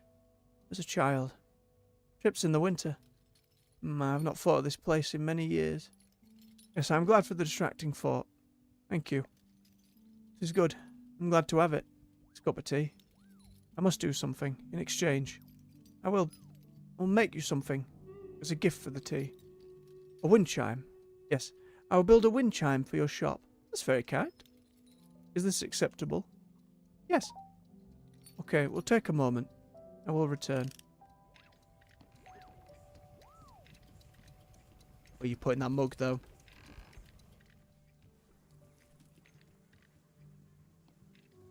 Where are you putting that mug?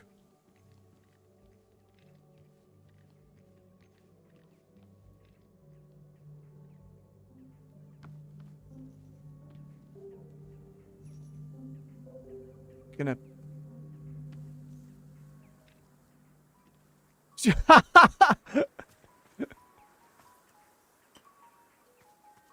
Oh dear.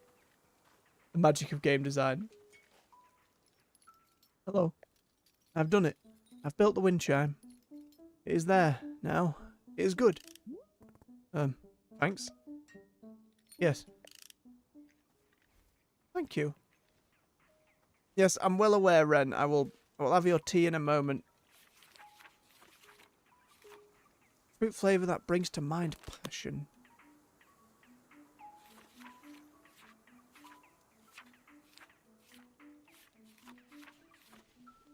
Passion. Overconfidence in maths could be said to be passion. Passion plus caffeine? Or passion plus burny feet? I don't know about that.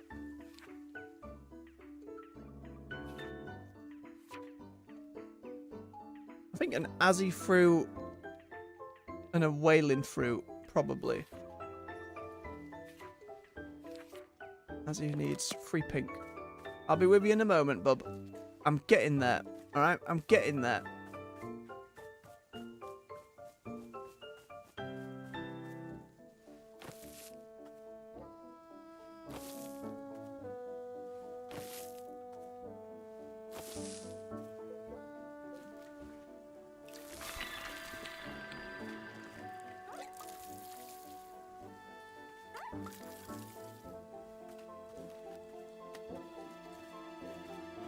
Right, which one was whaling?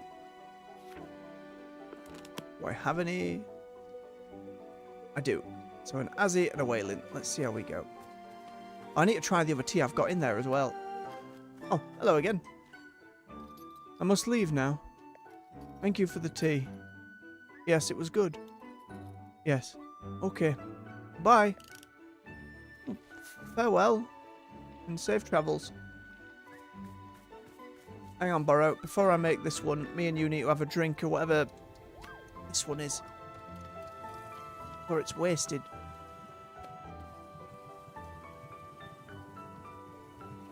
Give me it.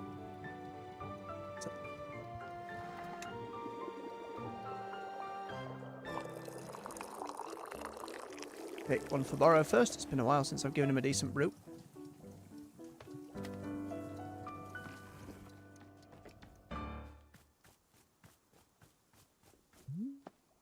Why, Miss Salter, have you brought Burrow a cup of tea? Yep, there you go. Wonderful. He's got mushrooms growing in his pocket, by the way.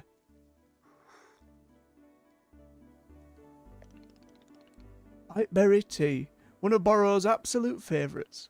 I make a person think back on innocent times. This tea is quite special. Because I will tell you that every time I'm drinking it, I get a different memory. Once it was of my younger days. Another was of time spent with Burrow's friend Sylvia. Another was the first time Burrow ever tasted tea. Can you imagine? Man, I can't remember that. And another was the building of this shop, Wanderstop, many years ago. Why are the thoughts always different for me? For most people, it is always the same. To be honest, I'm not sure. Perhaps I'm always changing my mind about innocence. Innocence is not such a simple thing, no? A fickle state of mind. Perhaps there was some difficulty in all those memories. Well, I am becoming lost in my thoughts again. Surely, as you must be used to by now. At any rate, thank you very much for the tea, Miss Salter. I have to wait for him to put it down. Otherwise, I'm going to forget and leave the damn thing out here. Put it on that one.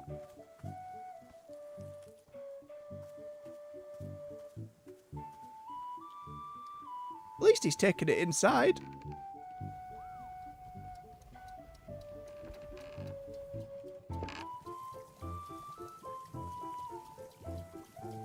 Oh my god, is he going to put it in the... The dishwasher is right there, Burrow. It's right there. He's doing it on purpose. Okay, then one for me. And then we'll get Ren his order.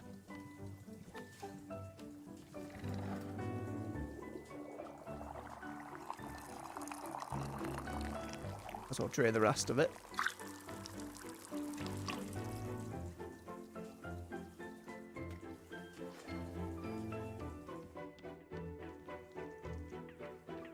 One day I'll figure out the nearest bench.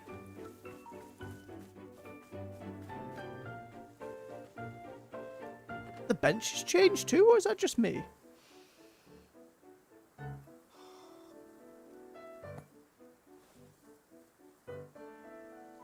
Innocence. I hate that word. You know, sometimes I look at other people, and they still haven't learned this fundamental lesson about how everything comes from hard work. Oh And I boy. think to myself, that's innocence. That person is still completely naive. Plenty of folks who believe that. It's like they're still living in a dream where things are going to be okay. Things aren't going to be okay. Life's full of balances and things out of our control, I'd say. Ren.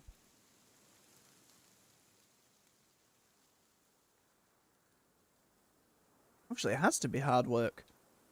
But if that's all life is, where's everything else?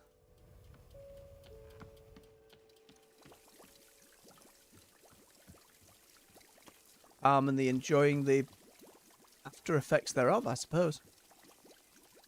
Right, speaking of, we need to make a tea. We said Azzy and Wailing, I think. Just double check. I don't want to cock it up now. Yep. Overconfident and caffeine. Overconfident in math, specifically.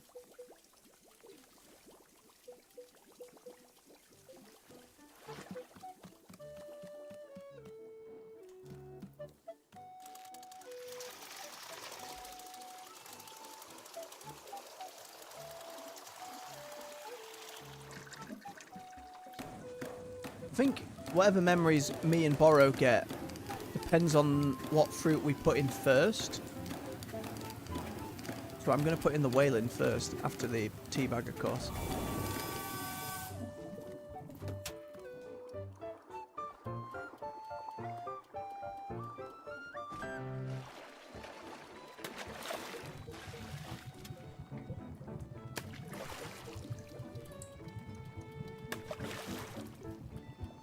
Here we go.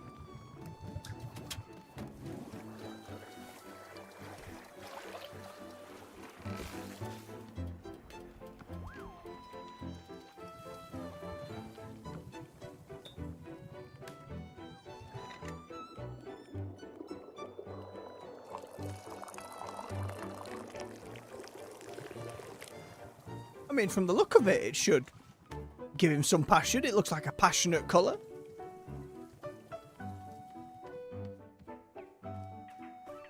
I know I need to talk to you about your Nana books or what have you. Here you go, Ren. Passion tea. Excellent. Let's have a taste. It's so small. Oh. Yeah, ice scar as well. My goodness. Are there Azzy fruits in this? What a fascinating selection. Those fruits all remind me of my very first training partner and closest friend, Shah. Shah and I came up together as fighters and pushed one another to grow and become better. Truly, I've never known a shared passion with another person like I did with Shah. Yet, I pushed too hard. I cared so much about growth at all costs, it left me cold to his needs as a person. Yes, I drove him away. I was careless. I often think of the work we could have done together if I'd been kinder. It is one of my only regrets. Perhaps one day I'll find a way to reconcile with him. I hope. Passion is a great thing, Warrior Alta, but it can blind a person as well. I'm sure you know this. I will learn from my mistakes as I channel my passion into the world. Yes, I'm very grateful for the tea you have brought me. It is exactly what I hoped for. Thank you. So as long as you have your ear a moment, I must ask you something. There's a story I've heard about you. I must simply inquire whether it's true or not. Sure, go ahead. You were trained in sword combat by the old master Earnhardt, were you not? See, there is a tale I have heard told a number of times about your training with him. I've heard it said that at your graduation from his school you boasted of your unparalleled skill. And apparently, Master Einhardt, widely regarded as the foremost expert in modern sword combat, was so disgruntled by your hubris that he contrived to humiliate you. He personally challenged you to a longsword duel, his own preferred weapon, on your very graduation day. And I am told, Warrior Alta, that you in fact disarmed him right there in front of the student body. Of course, all who were in attendance would have been strictly ordered to never speak of it. With you here in front of me, I must simply ask, is it true? It's interesting that I get to dictate what that is, but also there isn't an option to say yes, no, and middle. It is just, I'm ordered not to speak of it. But Alter, I feel like, would answer this way. What can I say? You're arrogant. I taught him a lesson. Ah, so it is true. I will admit, I was hard pressed to believe it when I first heard. As I look into your eyes now, I do not doubt that it is true. You speak with conviction. Thank you for indulging me. I promise I will not speak a word of it outside this conversation. I trust him. Also, he's so delicately holding that mug between thumb and forefinger of all things. I gotta love the mane. It's insane, and I adore it. Where you putting that mug, though? If you drop it in the woods, maybe he's gonna sit with it. I'm gonna find that god. I only have 3 in the house right now. Please. Alright, he's just taking his time with it. That's fine. I'm not going to rush him. Another mug has appeared. Where from? This you borrow.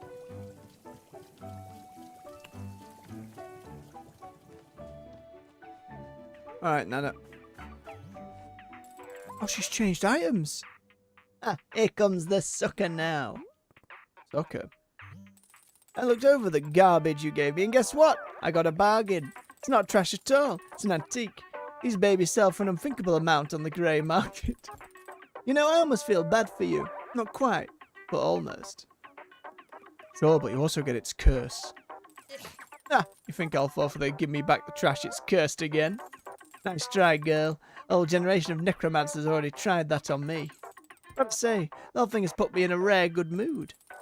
It's had quite a horrifying effect on me. I'm feeling generous. Gasp. So I'll tell you what, you can take one more thing off the counter. Free of charge. Really? Hey, this ain't an olive branch. It's about your stupidity and not seeing the value of your own property. I feel bad for you. I feel cold, black pity. The way you look at a sick animal. Pathetic. This is generous of you. Thanks. Do not say those words. Do not thank me. Pick a stupid item and get out of here. Square mug. A fragile imported. And a plant home. I've got loads of plants. It's an okay, it's square, it's a little angular. I'll take the fragile imported. Whatever this is. It seemed like some kind of board game table, I don't know. Put it back here for now. Whatever it is, I have it. I suppose. Oh, me and Borrow need a cup of drink in here because it should give me the... Borrow will tell me.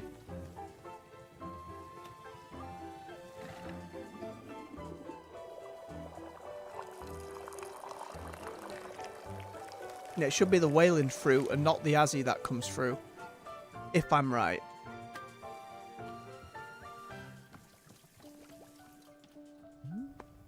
Why, Miss Salter? You bought Borrow a cup of tea. Yep. Wonderful. My competitor just in the corner there forever. Oh, it is Azzy. Yep, we've had this one before. Damn. So it's the second fruit that counts? I don't get it. I'm sure that's not how it happened on day one. That's all of our requests out of the way for now, though.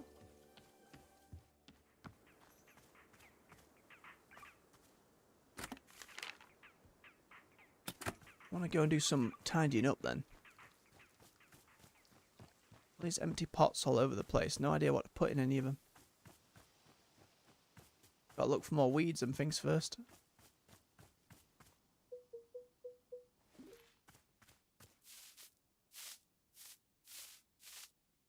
Seed?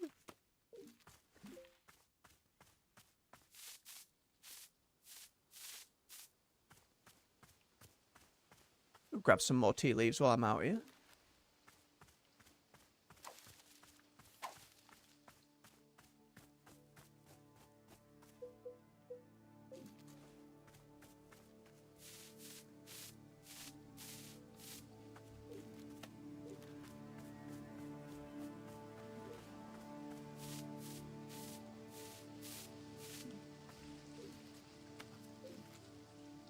Still don't know what any of these do. I know I keep saying it, it's just perplexing. They're about, they can be gathered. I haven't tried throwing them in the tea.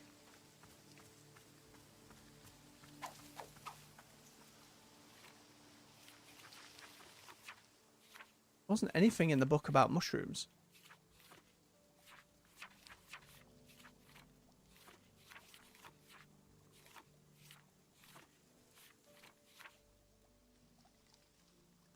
Apparently we could have thrown the clock in there though, but...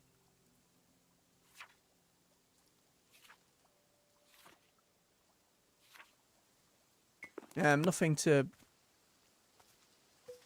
indicate the mushrooms actually go in there and do something, but...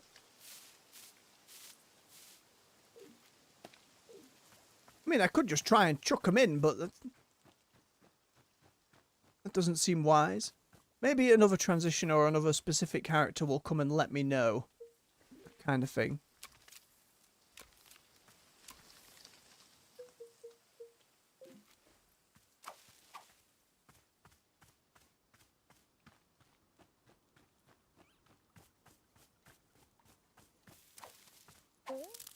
There we go. So many weeds. Where did they come from?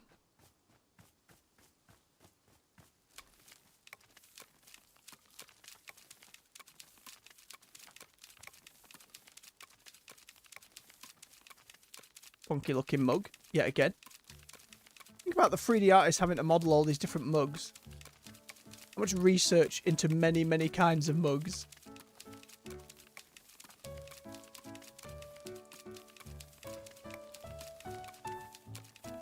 Pretty fun as far as modelling goes. What the is this? Another ball of gems.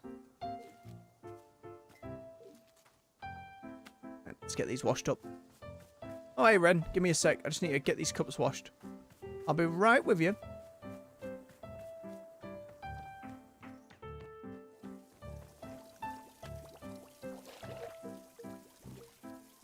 Gotcha.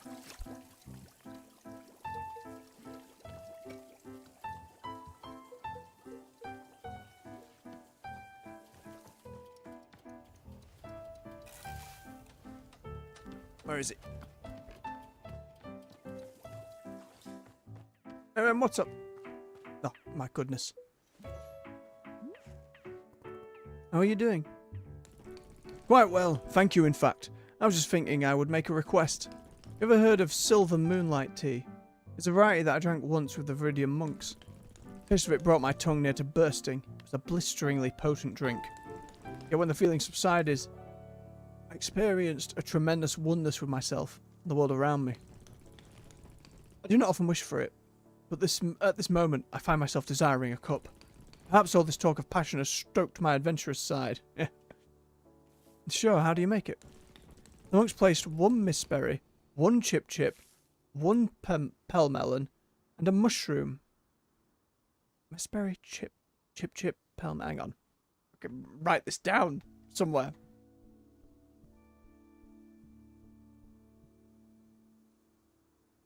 Mistberry, chip, pelmelon, and a mushroom. Tappity, tappity, tap, tap. There we go. Alright, I've got it.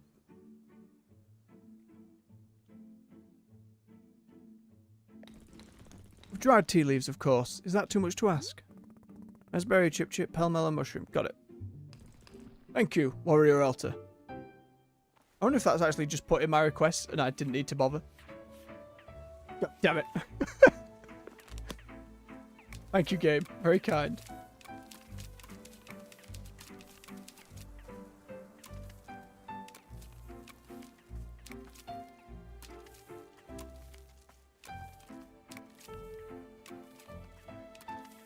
And that cat in the window. Perfect. What do you want, Nana? Hey, Nana. Anything you need? Anything I need? You bet your behind there's something I need. I need respect. I need devotion. I need a proper cult-like worshipping. I need a well-structured tax haven and the assurance of no paper trail whatsoever. I need everyone except me to chill the hell out for once. I meant like tea. Ha! Yeah, I got where I am today by drinking tea? Not a chance. I've rejected every tea I've ever been offered and it's worked out great. Fantastic. Thanks, Nana. I definitely don't feel any more useful than before. An unyielding yes. Yes to everything, to all of it. The unyielding yes says my achievement. Don't be useful. Dumpsters are useful. Nobody wants to be around a dumpster. Actually, speaking of which, let me pawn some of my garbage off on you. Picked up these seeds a few days ago. Turns out they're all defects. They don't make plants that grow at all. They go into weird statues and nonsense like that. Seeds going into statues? Have you heard of the laws of physics? Gotta get rid of them now. Need to clear out the inventory. Pick one of them to take. If they're garbage, why can't I have all 3? Because it would paint me as a halfway generous person. Every one of piece of trash is almost too good for you, let alone free. You take one of them off my hands and be grateful. Cosmic. Tribute to bugs. And pluffins of marble. Cosmic. Oh, and it literally makes a cosmic ball of some kind. Put that somewhere front and centre in the shop. Maybe it'll stick around. Oh, right with Nana. I mean, it's blocking the picture, but...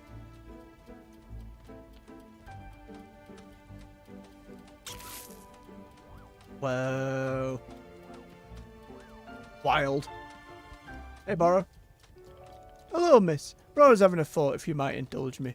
When our clearing changed, as you know, all our plants were lost. I've noticed that the pictures inside the shop appear to have stayed exactly as they were before. Anything that was inside a picture frame is still here with us now. No, they're not. Geralt and that are gone, Borrow. Therefore, I'm thinking that perhaps it would be good for us to use the camera to build up some photo memories. After all, if we're once again going to lose our work, it'd be nice to have something to remember it by. So if you are filling up our picture frame with some photographs. These might be photographs of anything. Borrow is not meaning to suggest a particular subject. I've already chosen Borrow. I'm doing it of people who show up, so we can remember them. Is this something of interest to you? Alright, I'll do that. Wonderful, just a handful of photographs around the shop would feel simply wonderful, I think. Please come and see me once you've put some up. I would love to know when you feel it is complete.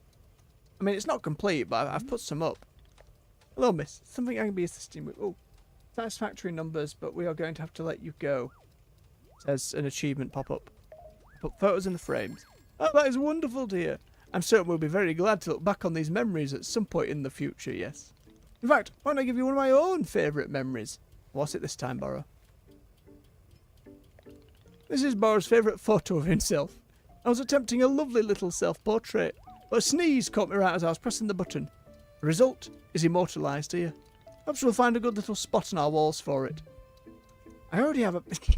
I have a picture of you already on the wall, Borrow, but I can slap up another one to be sure for now. We've got space. Running out of space. Depends how many more people show up. Eh. Delightful, you silly get. Why did I get an achievement again? Sometimes the achievements just pop and nothing's happening. So I have no idea why. Hello, hello, book lovers. It's Book by Mail Club again. I have to say it's been a long time since I received such positive response to a book as with an edge of a bullet. You all really liked it. So let's... Oh, no. Let's read another Dirk Warhard novel. This time, it's The Fastest Bullet Alive. I hope you like this as much as Dirk likes justice. Later, Gators. Oh, no. If this is anything like the last one, it's going to be very silly. There's the other one, right there. What time are we on? I say we read the book, and then we go do Ren his other drink. Then we'll call it for the evening. Have a swig of his beverage, we're going to need it.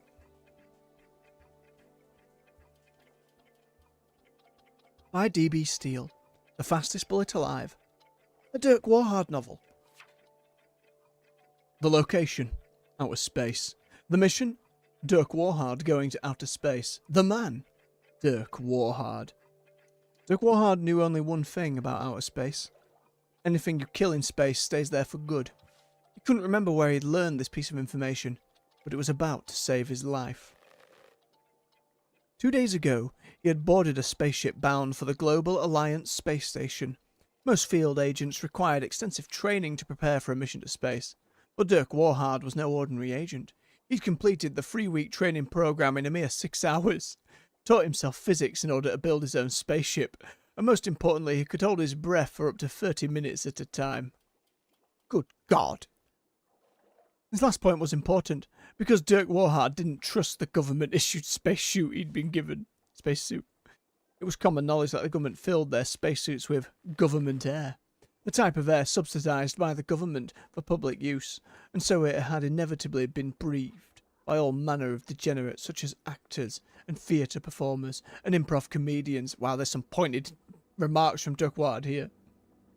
Dirk Warhard trusted air that only he had ever breathed, and so throughout the mission, he had only allowed himself to breathe once every 30 minutes, so as just to consume as little of the degenerate air as possible. At this very moment, he had just taken one such breath. He was floating in space just outside the Global Alliance space station, fitted in his government-issued spacesuit. Not 100 feet away, a vicious man named Commander Huntington was waiting, also floating in space. However, Commander Huntington was wearing perhaps the most elite spacesuit ever constructed, a fusion-powered nanoparticle exoskeleton made from steel and magma, designed by a man who didn't know how to love. Dirk Warhard grimaced at the relative puniness of his own suit as the government air rushed into his lungs, and he screamed as the horrific thoughts of mediocre community improv assaulted his mind. Commander Huntington smirked, aware of his obvious advantage. "I see you, Dirk Warhard," he yelled, "and I see you and the pitiful equipment you've lugged up here. How could you ever consider yourself a match for my superior exoskeleton?" As he said this, the exoskeleton blinked in a pattern of glowing green lights that looked like a snake, which Dirk Warhard thought was super cool. "Face it," chuckled Commander Huntington, "you've lost. Outer space belongs to me now, and with my unstoppable technology, I will rule over it like a king." Dirk Warhard wanted to yell back, "Well, you can't do all of that stuff if you're dead," but he knew that doing so would easily shave 10 minutes off his breath-holding time. So he instead turned to someone who could do all the talking for him, his trusty handgun. Dirk Warhard pulled the handgun from its holster, pointed it at Commander Huntington, and squeezed the trigger. The bullet exploded out of his gun, raced towards Commander Huntington, and slowed to a complete halt, inches from Huntington's face. Commander Huntington burst into laughter. "Well, well, it seems even the famous Dirk Warhard is fallible. My exoskeleton emits a gravitational field that will slow your bullets to a complete halt. Do you see now how useless it is to oppose me? I am invincible." And the lights on his suit showed the cool snake eating toxic waste and surviving. It was a terrible moment for Dirk Warhard. His gun had never failed him before, and he had fired it over 1,000,000 times at over 10 million people. "You'll never be able to shoot me," taunted Commander Huntington. "Your bullets aren't fast enough." Suddenly, something sparked in Dirk Warhard's mind. The commander's words echoed in his ears. "Your bullets aren't fast enough." His mind stirred, and a memory of himself as a young man suddenly flashed before his eyes. "I said your bullets aren't fast enough." "I said your bullets aren't fast enough, Warhard." It was the voice of Hollister Mad Black, Dirk Warhard's very first trainer. Mad Black had been the one who shaped Dirk Warhard into the heroic agent of violent justice he would one day become.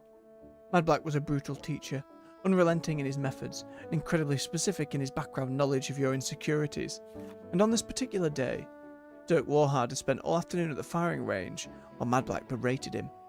"Your bullets aren't fast enough," Mad Black growled. "They're pathetic. They've got all the intensity of a comatose infant dying of the plague underwater. Do it again." The young Dirk Warhard grimaced, his sweaty hands gripping the handgun, and he fired the gun once again with all his might. The bullet went fast, really, really fast, but it wasn't fast enough for Mad Black. "No, no, no," yelled Mad Black. "Still too slow. My grandmother could hobble faster than this. And she's literally made of bricks. Do it again." Dirk Warhard was nearly at his limit. He'd been shooting the bullets as fast as he knew how to, and it still wasn't enough for Mad Black. Dirk Warhard slumped his shoulders in resignation. Mad Black got right in his face. "Now you listen to me, Warhard. We aren't leaving this pristine, privately funded underground training compound till you fire a bullet so fast it leaves me in tears, and I've only ever cried twice. Ever. So stand up and point yourself forward like a man, and fire the gun." A wave of determination swept over Dirk Warhard's face. He threw his shoulders back and raised his handgun into the air, and focused his mind on the one single thing in the world that brought him true happiness and inspiration. Dirk Warhard. He grinned, his finger clenched the trigger with every fibre of strength he had. He screamed at the top of his lungs, "I'm Dirk Warhard!" The bullet erupted from the gun, travelling at speeds he'd never known before. Hollister Mad Black smiled. That's it, Warhard. That's what I wanted to see. Again. Dirk Warhard fired the gun again, this time with even more strength than before. His finger moved with a velocity he had never known in his life, slamming down onto the trigger. My name is Dirk Warhard, and I am Dirk Warhard. The bullet erupted from the gun at a blazing pace. Again and again he fired, each bullet faster than the one before. After nearly 9 hours of uninterrupted gunfire, Dirk Warhard at last paused and lowered his handgun. He turned to see Hollister Madblack with a single tear rolling down his cheek. Number 3, Warhard. Not bad. Those words echoed in Dirk Warhard's memory as his mind raced back to the present moment. But Commander Huntington continued to taunt him using the exact same words he'd already repeated like 5 or 6 times by now. Your bullets aren't fast enough to defeat me, Dirk Warhard. Dirk Warhard smiled. He gripped the handgun like he'd grip a beloved friend and pointed it at the commander, who simply laughed. Go ahead. Try your best.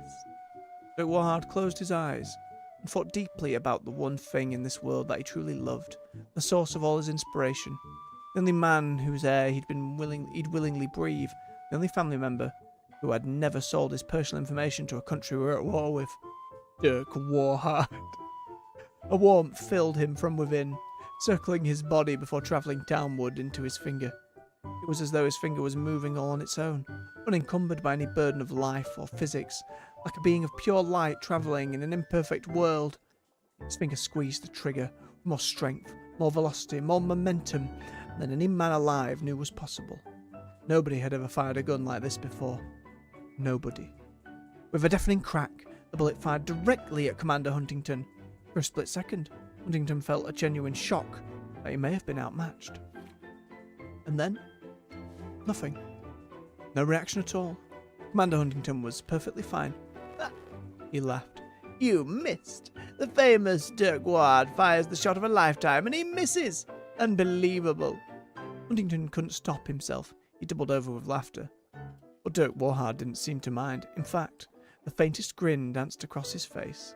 Commander Huntington laughed and pointed at Dirk Warhard in mocking derision until suddenly he was seized by a very unusual feeling. What was this feeling exactly? It was as though the exoskeleton was gripping him just a little less tightly than usual. In fact, he was starting to feel as there were no exoskeleton. Not merely that the exoskeleton had been destroyed, but that it had never existed at all. Dirk Warhard had hit exactly what he'd aimed at. The bullet had erupted from the gun at such unbelievable velocity that it couldn't be contained by the very fabric of space around it. It shredded through reality, setting quantum matter alight in its wake, and in doing so, pierced the veil of time. A bullet travelling so fast, it travelled backwards in time. This is fantastic, by the way. I'm just riveted. Backward a minute, then an hour, then a day. Years began to fly by, and the bullet lost no momentum. It soared through the years until at last found its destination, the steel and magma laboratory where the exoskeleton had been constructed, honed and refined in its design by the scientist who didn't know how to love. Decades of work and research had culminated in the unstoppable exoskeleton that Commander Huntington wore today. Yet here, at the start of it all, Dirk Warhard's bullet re-entered the fabric of space. It flew straight and true into the liquid explosive core of the facility, generating a spark that blew the entire facility to pieces. No exoskeleton would ever be constructed here, that much was certain. Now, in the present moment, Dirk Warhard watched as Commander Huntington grasped and flailed at the empty space surrounding his body where the exoskeleton had been just moments ago. As Commander Huntington scowled at him in a combination of spiteful fury and suffocating, Dirk Warhard couldn't help but laugh. Dirk Warhard had always despised the past, but today he had saved his life. He knew it would cost him precious air, but he was too swept up in emotion. He turned to outer space and yelled, "My name is Dirk Warhard, and I will defeat the past even if it takes the rest of my life." And he laughed and laughed until, inevitably, he had to breathe again. As he inhaled, the horrific thoughts returned of good-natured community actors just trying to get a leg up in their highly competitive industry. He shuddered in disgust. Somehow, it didn't bother him. Here in space, watching as Commander Huntington suffocated or whatever he was doing over there, Dirk Warhard felt certain that he had made his old trainer proud, and that it all mattered. Somewhere, in the past, Hollister Madblack smiled ever so slightly. and nodded in glowing approval as another tear ran down his calloused, stubbled cheek. Not bad, number 4. Not bad, Warhard. Not bad. And thus another tale of Dirk Warhard. It's so very silly.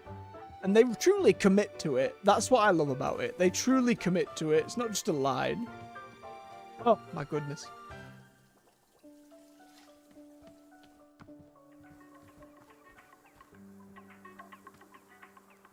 Seems everyone else clear for the moment.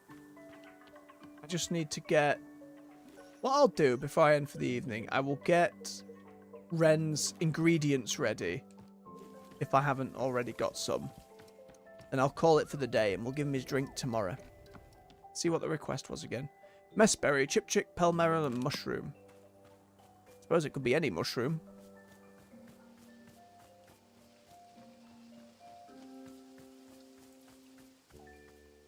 It's a gift shroom. Drink shroom. Nah, that won't be good for him. Use shroom. I think gift shroom's fine. That should work out.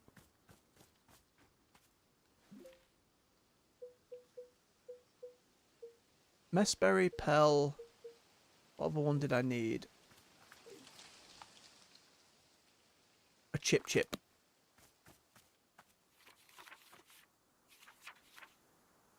Or blue.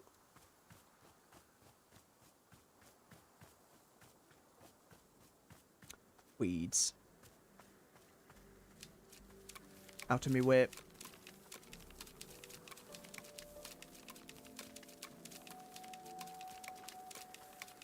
I'll have none of that. Thank you very much.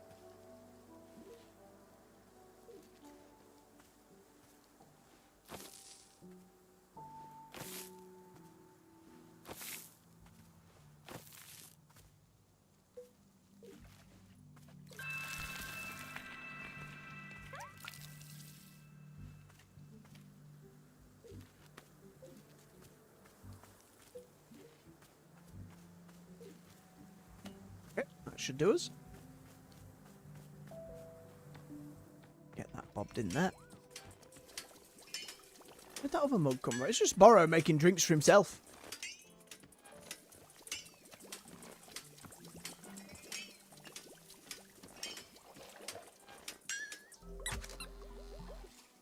Oh, it's turned to cat now. Strange.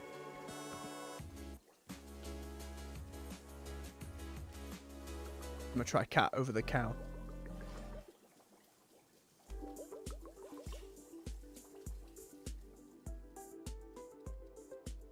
A little dancey for my liking, but that's fine.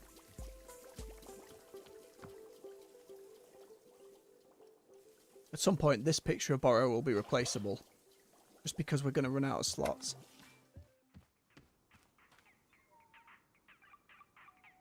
So I have all I need, I believe.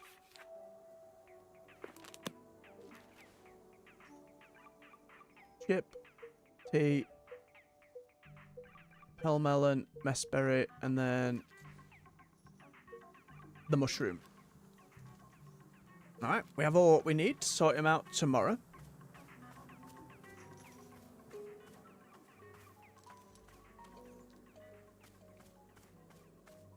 We could just do it now. Let's just do it now. Get out of the way. Set up whatever comes next. I'm now just happy leaving my mugs in a pile because it's not going to matter. Which is, I suppose, the point. Maybe because it doesn't matter, it's all the more reason to be tidy. In the grand scheme of things, does it matter? You clean your mug. You should, though.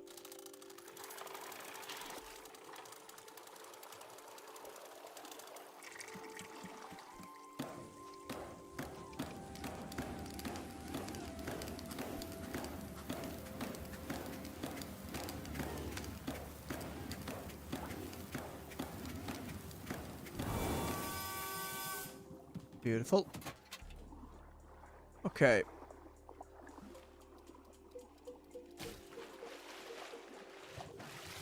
T-ball. Chip. Pell melon, right? Yep. And then the mushroom. Yep, that looks the least appetizing one so far.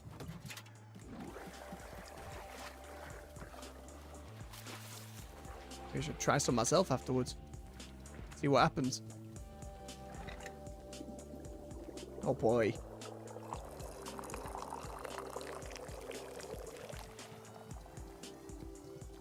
Called it like a moon brew elixir or something? Where is it? Ren, I have your elixir, I think. Here it is. Silver moonlight tea. There it is. Very good. Let's have a taste.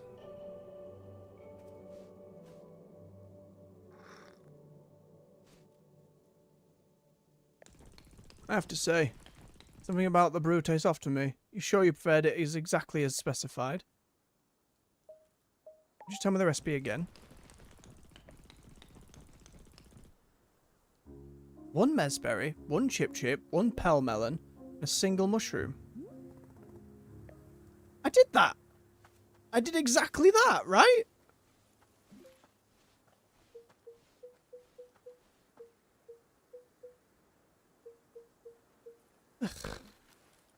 I'm sure I did. Maybe there's the type of mushroom. Maybe it just has to be a regular ass mushroom.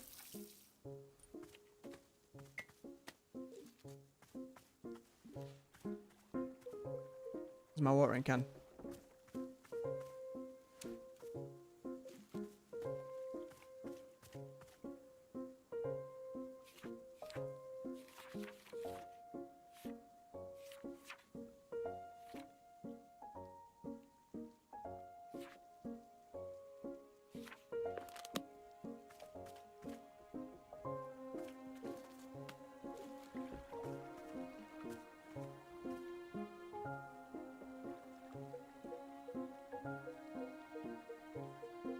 Got the messberry. Need the thingy one. One of them.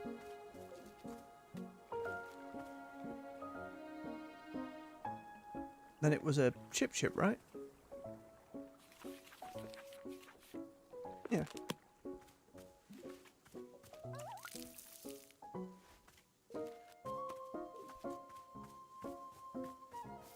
Then maybe it was just the mushroom. We did gift shroom. Oop shroom. You shroom. Hang on. Given that this is just like figuring out a type of mushroom, I'm going to check the book of answers. If it's like a specific mushroom, or maybe again, maybe I had to put them in a certain order when I was boiling it. I don't know. Maybe there's a moonlit mushroom somewhere.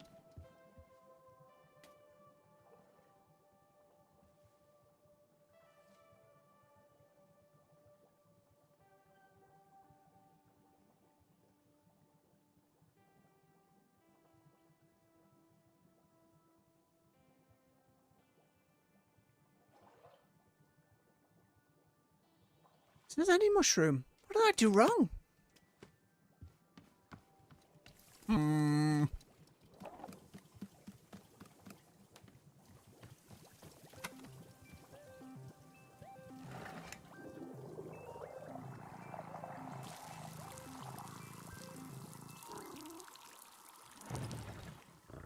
Maybe it has to be the order he's asking. T-ball at the end.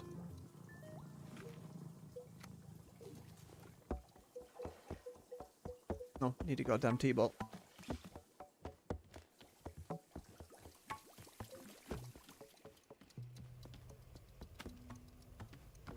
Running low on T-balls.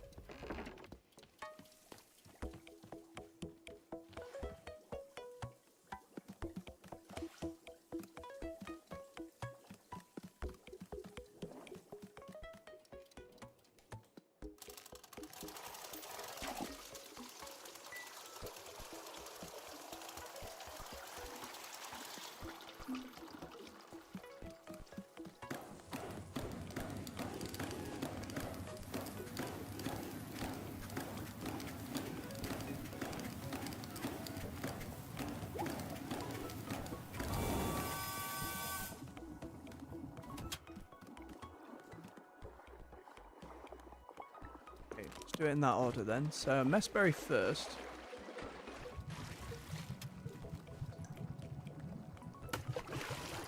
Followed by the chip.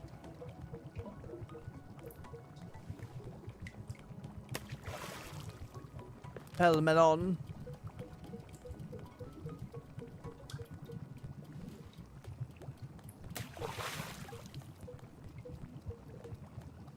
The huge shroom because it said any mushroom. And then the tea ball.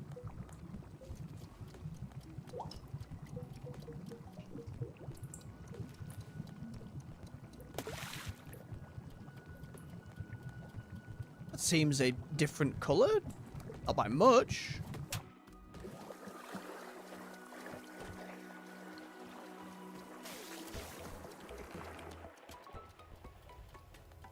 Get a regular ass mug now.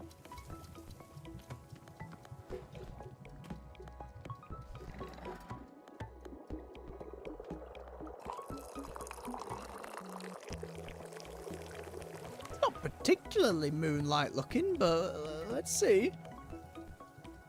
Hey, Ren, how about this time? Silver moonlight. Very good. Let's have a taste.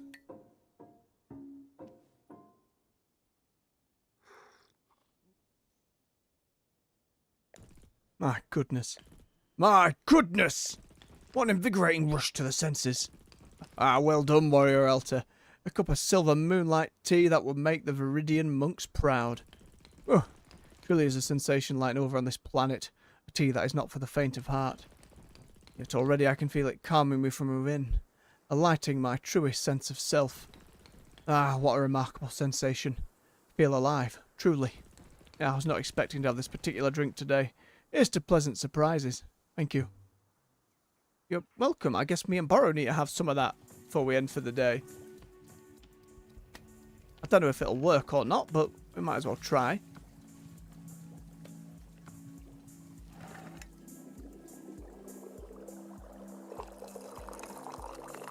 It's not in the book, so maybe it won't, but you never know. We might as well give it a go. Yeah, Borrow, what do you think? There you go. You might just mention it being one of the other ingredients.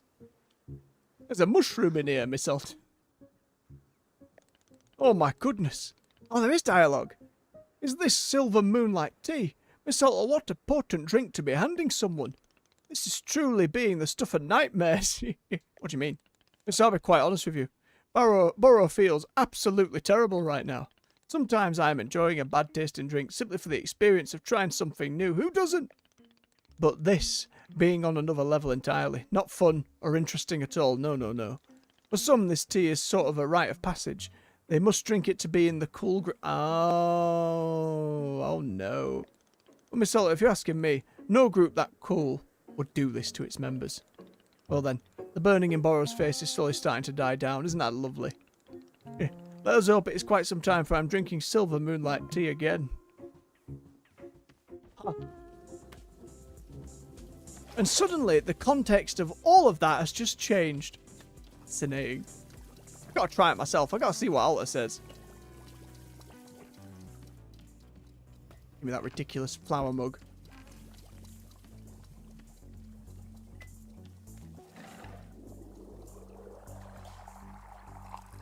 I feel like trying to drink out of that would be a nightmare, by the way. Just trying to get your lips around, like, what spot? Maybe one of, like, the edges? The other bits, it feels like the tea would pour out the sides. I don't know. Let's see. How bad can the damage be?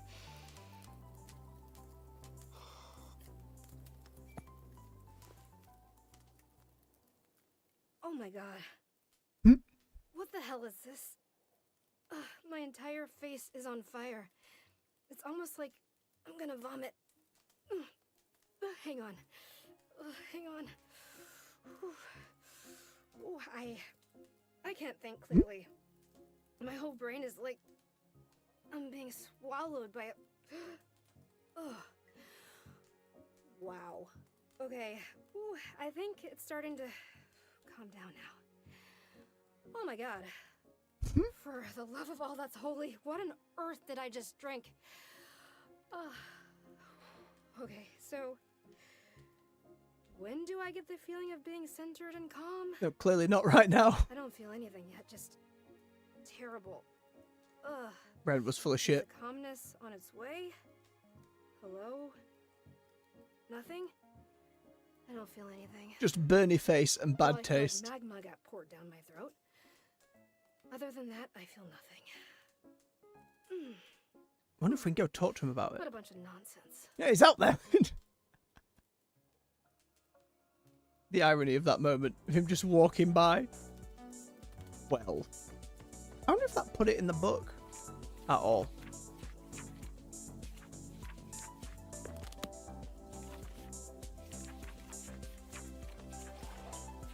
Just requests, it hasn't labelled it beyond that.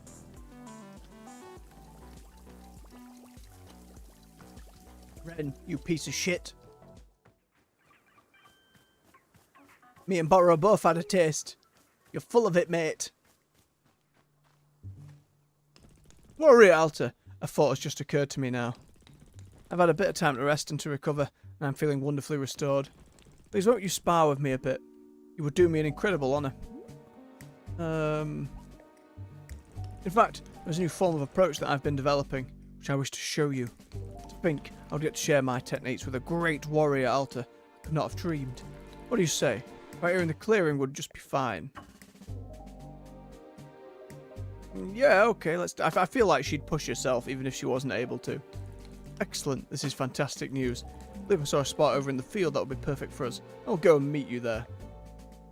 This is only going to end poorly. Maybe this is the moment to try and pick up my sword first, just while he gets over there. Hi, Nana, what's up? We'll come back to you.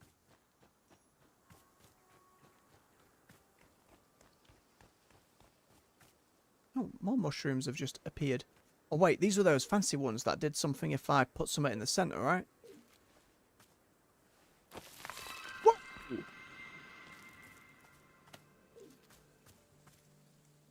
Okay.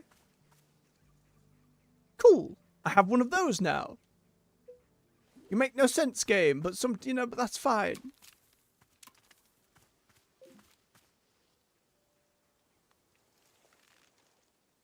Nope. I haven't rested enough. Been forever. How much longer until I've had enough rest? What's it gonna take? Can I move this or? Sure, game. Right, where's he gone? Over there. Let's go get her head kicked in, I suppose. More likely than not. Right, Ren. There you are, Warrialta. Shall we begin? Ah, how my body and my mind have longed for this. I'll say a brief blessing before we begin. Fight is to bring one's true self to the forefront. Let us meet here as equals, to test and to push each other. I will bring my best, truest self, as I hope you will too. Oh no, she is not. She is not happy. In this, all things are well.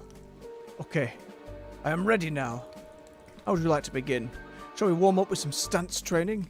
Would you prefer to go right into approaches? I shall defer to you. Or... oh, she's just down. Warrior Altar? Are you okay? Yeah, I just... Fine, let's start. She's a stubborn bugger. This much we've learned. Let's start with approaches. Very good. I'll ready myself and begin at your command. Please speak the word when you wish to commence. Yeah. Okay. Is everything okay? Yes, I'm fine. Let's begin. You are quite sure? How many times do I need to tell you? This feels like what she'd say. I am... Huh? Just like the woods. Pushing yourself too much. We're inside, though, not on our regular... Oh. Ah, Warrior Altar, I'm very glad to see you are coming too. Ow. Please do not worry. You were only unconscious very briefly. Are you feeling okay? Ren, something is wrong with me. I haven't been able to fight or to travel. I keep passing out.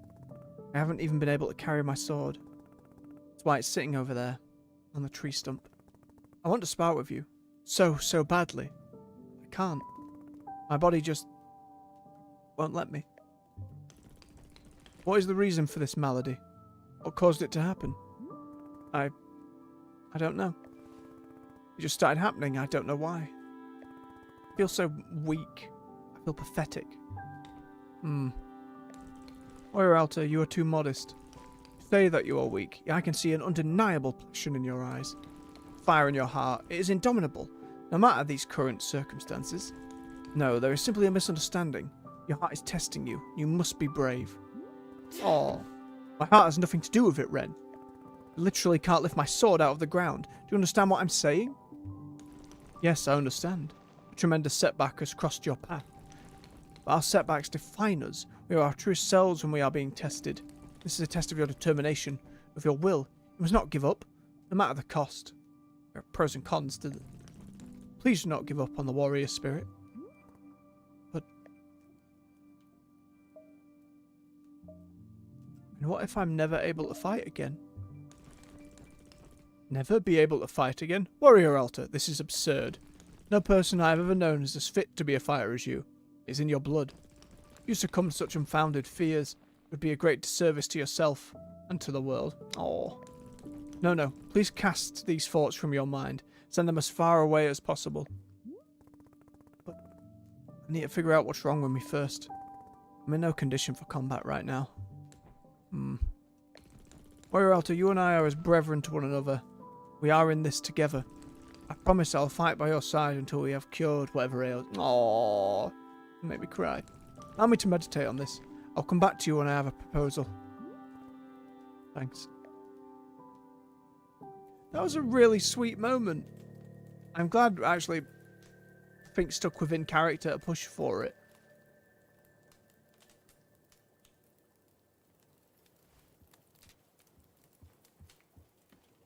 He's immediately ready with a proposal, because of course he is. Or is that Nana? That is Nana. No, I think we'll leave Nana's berating for tomorrow.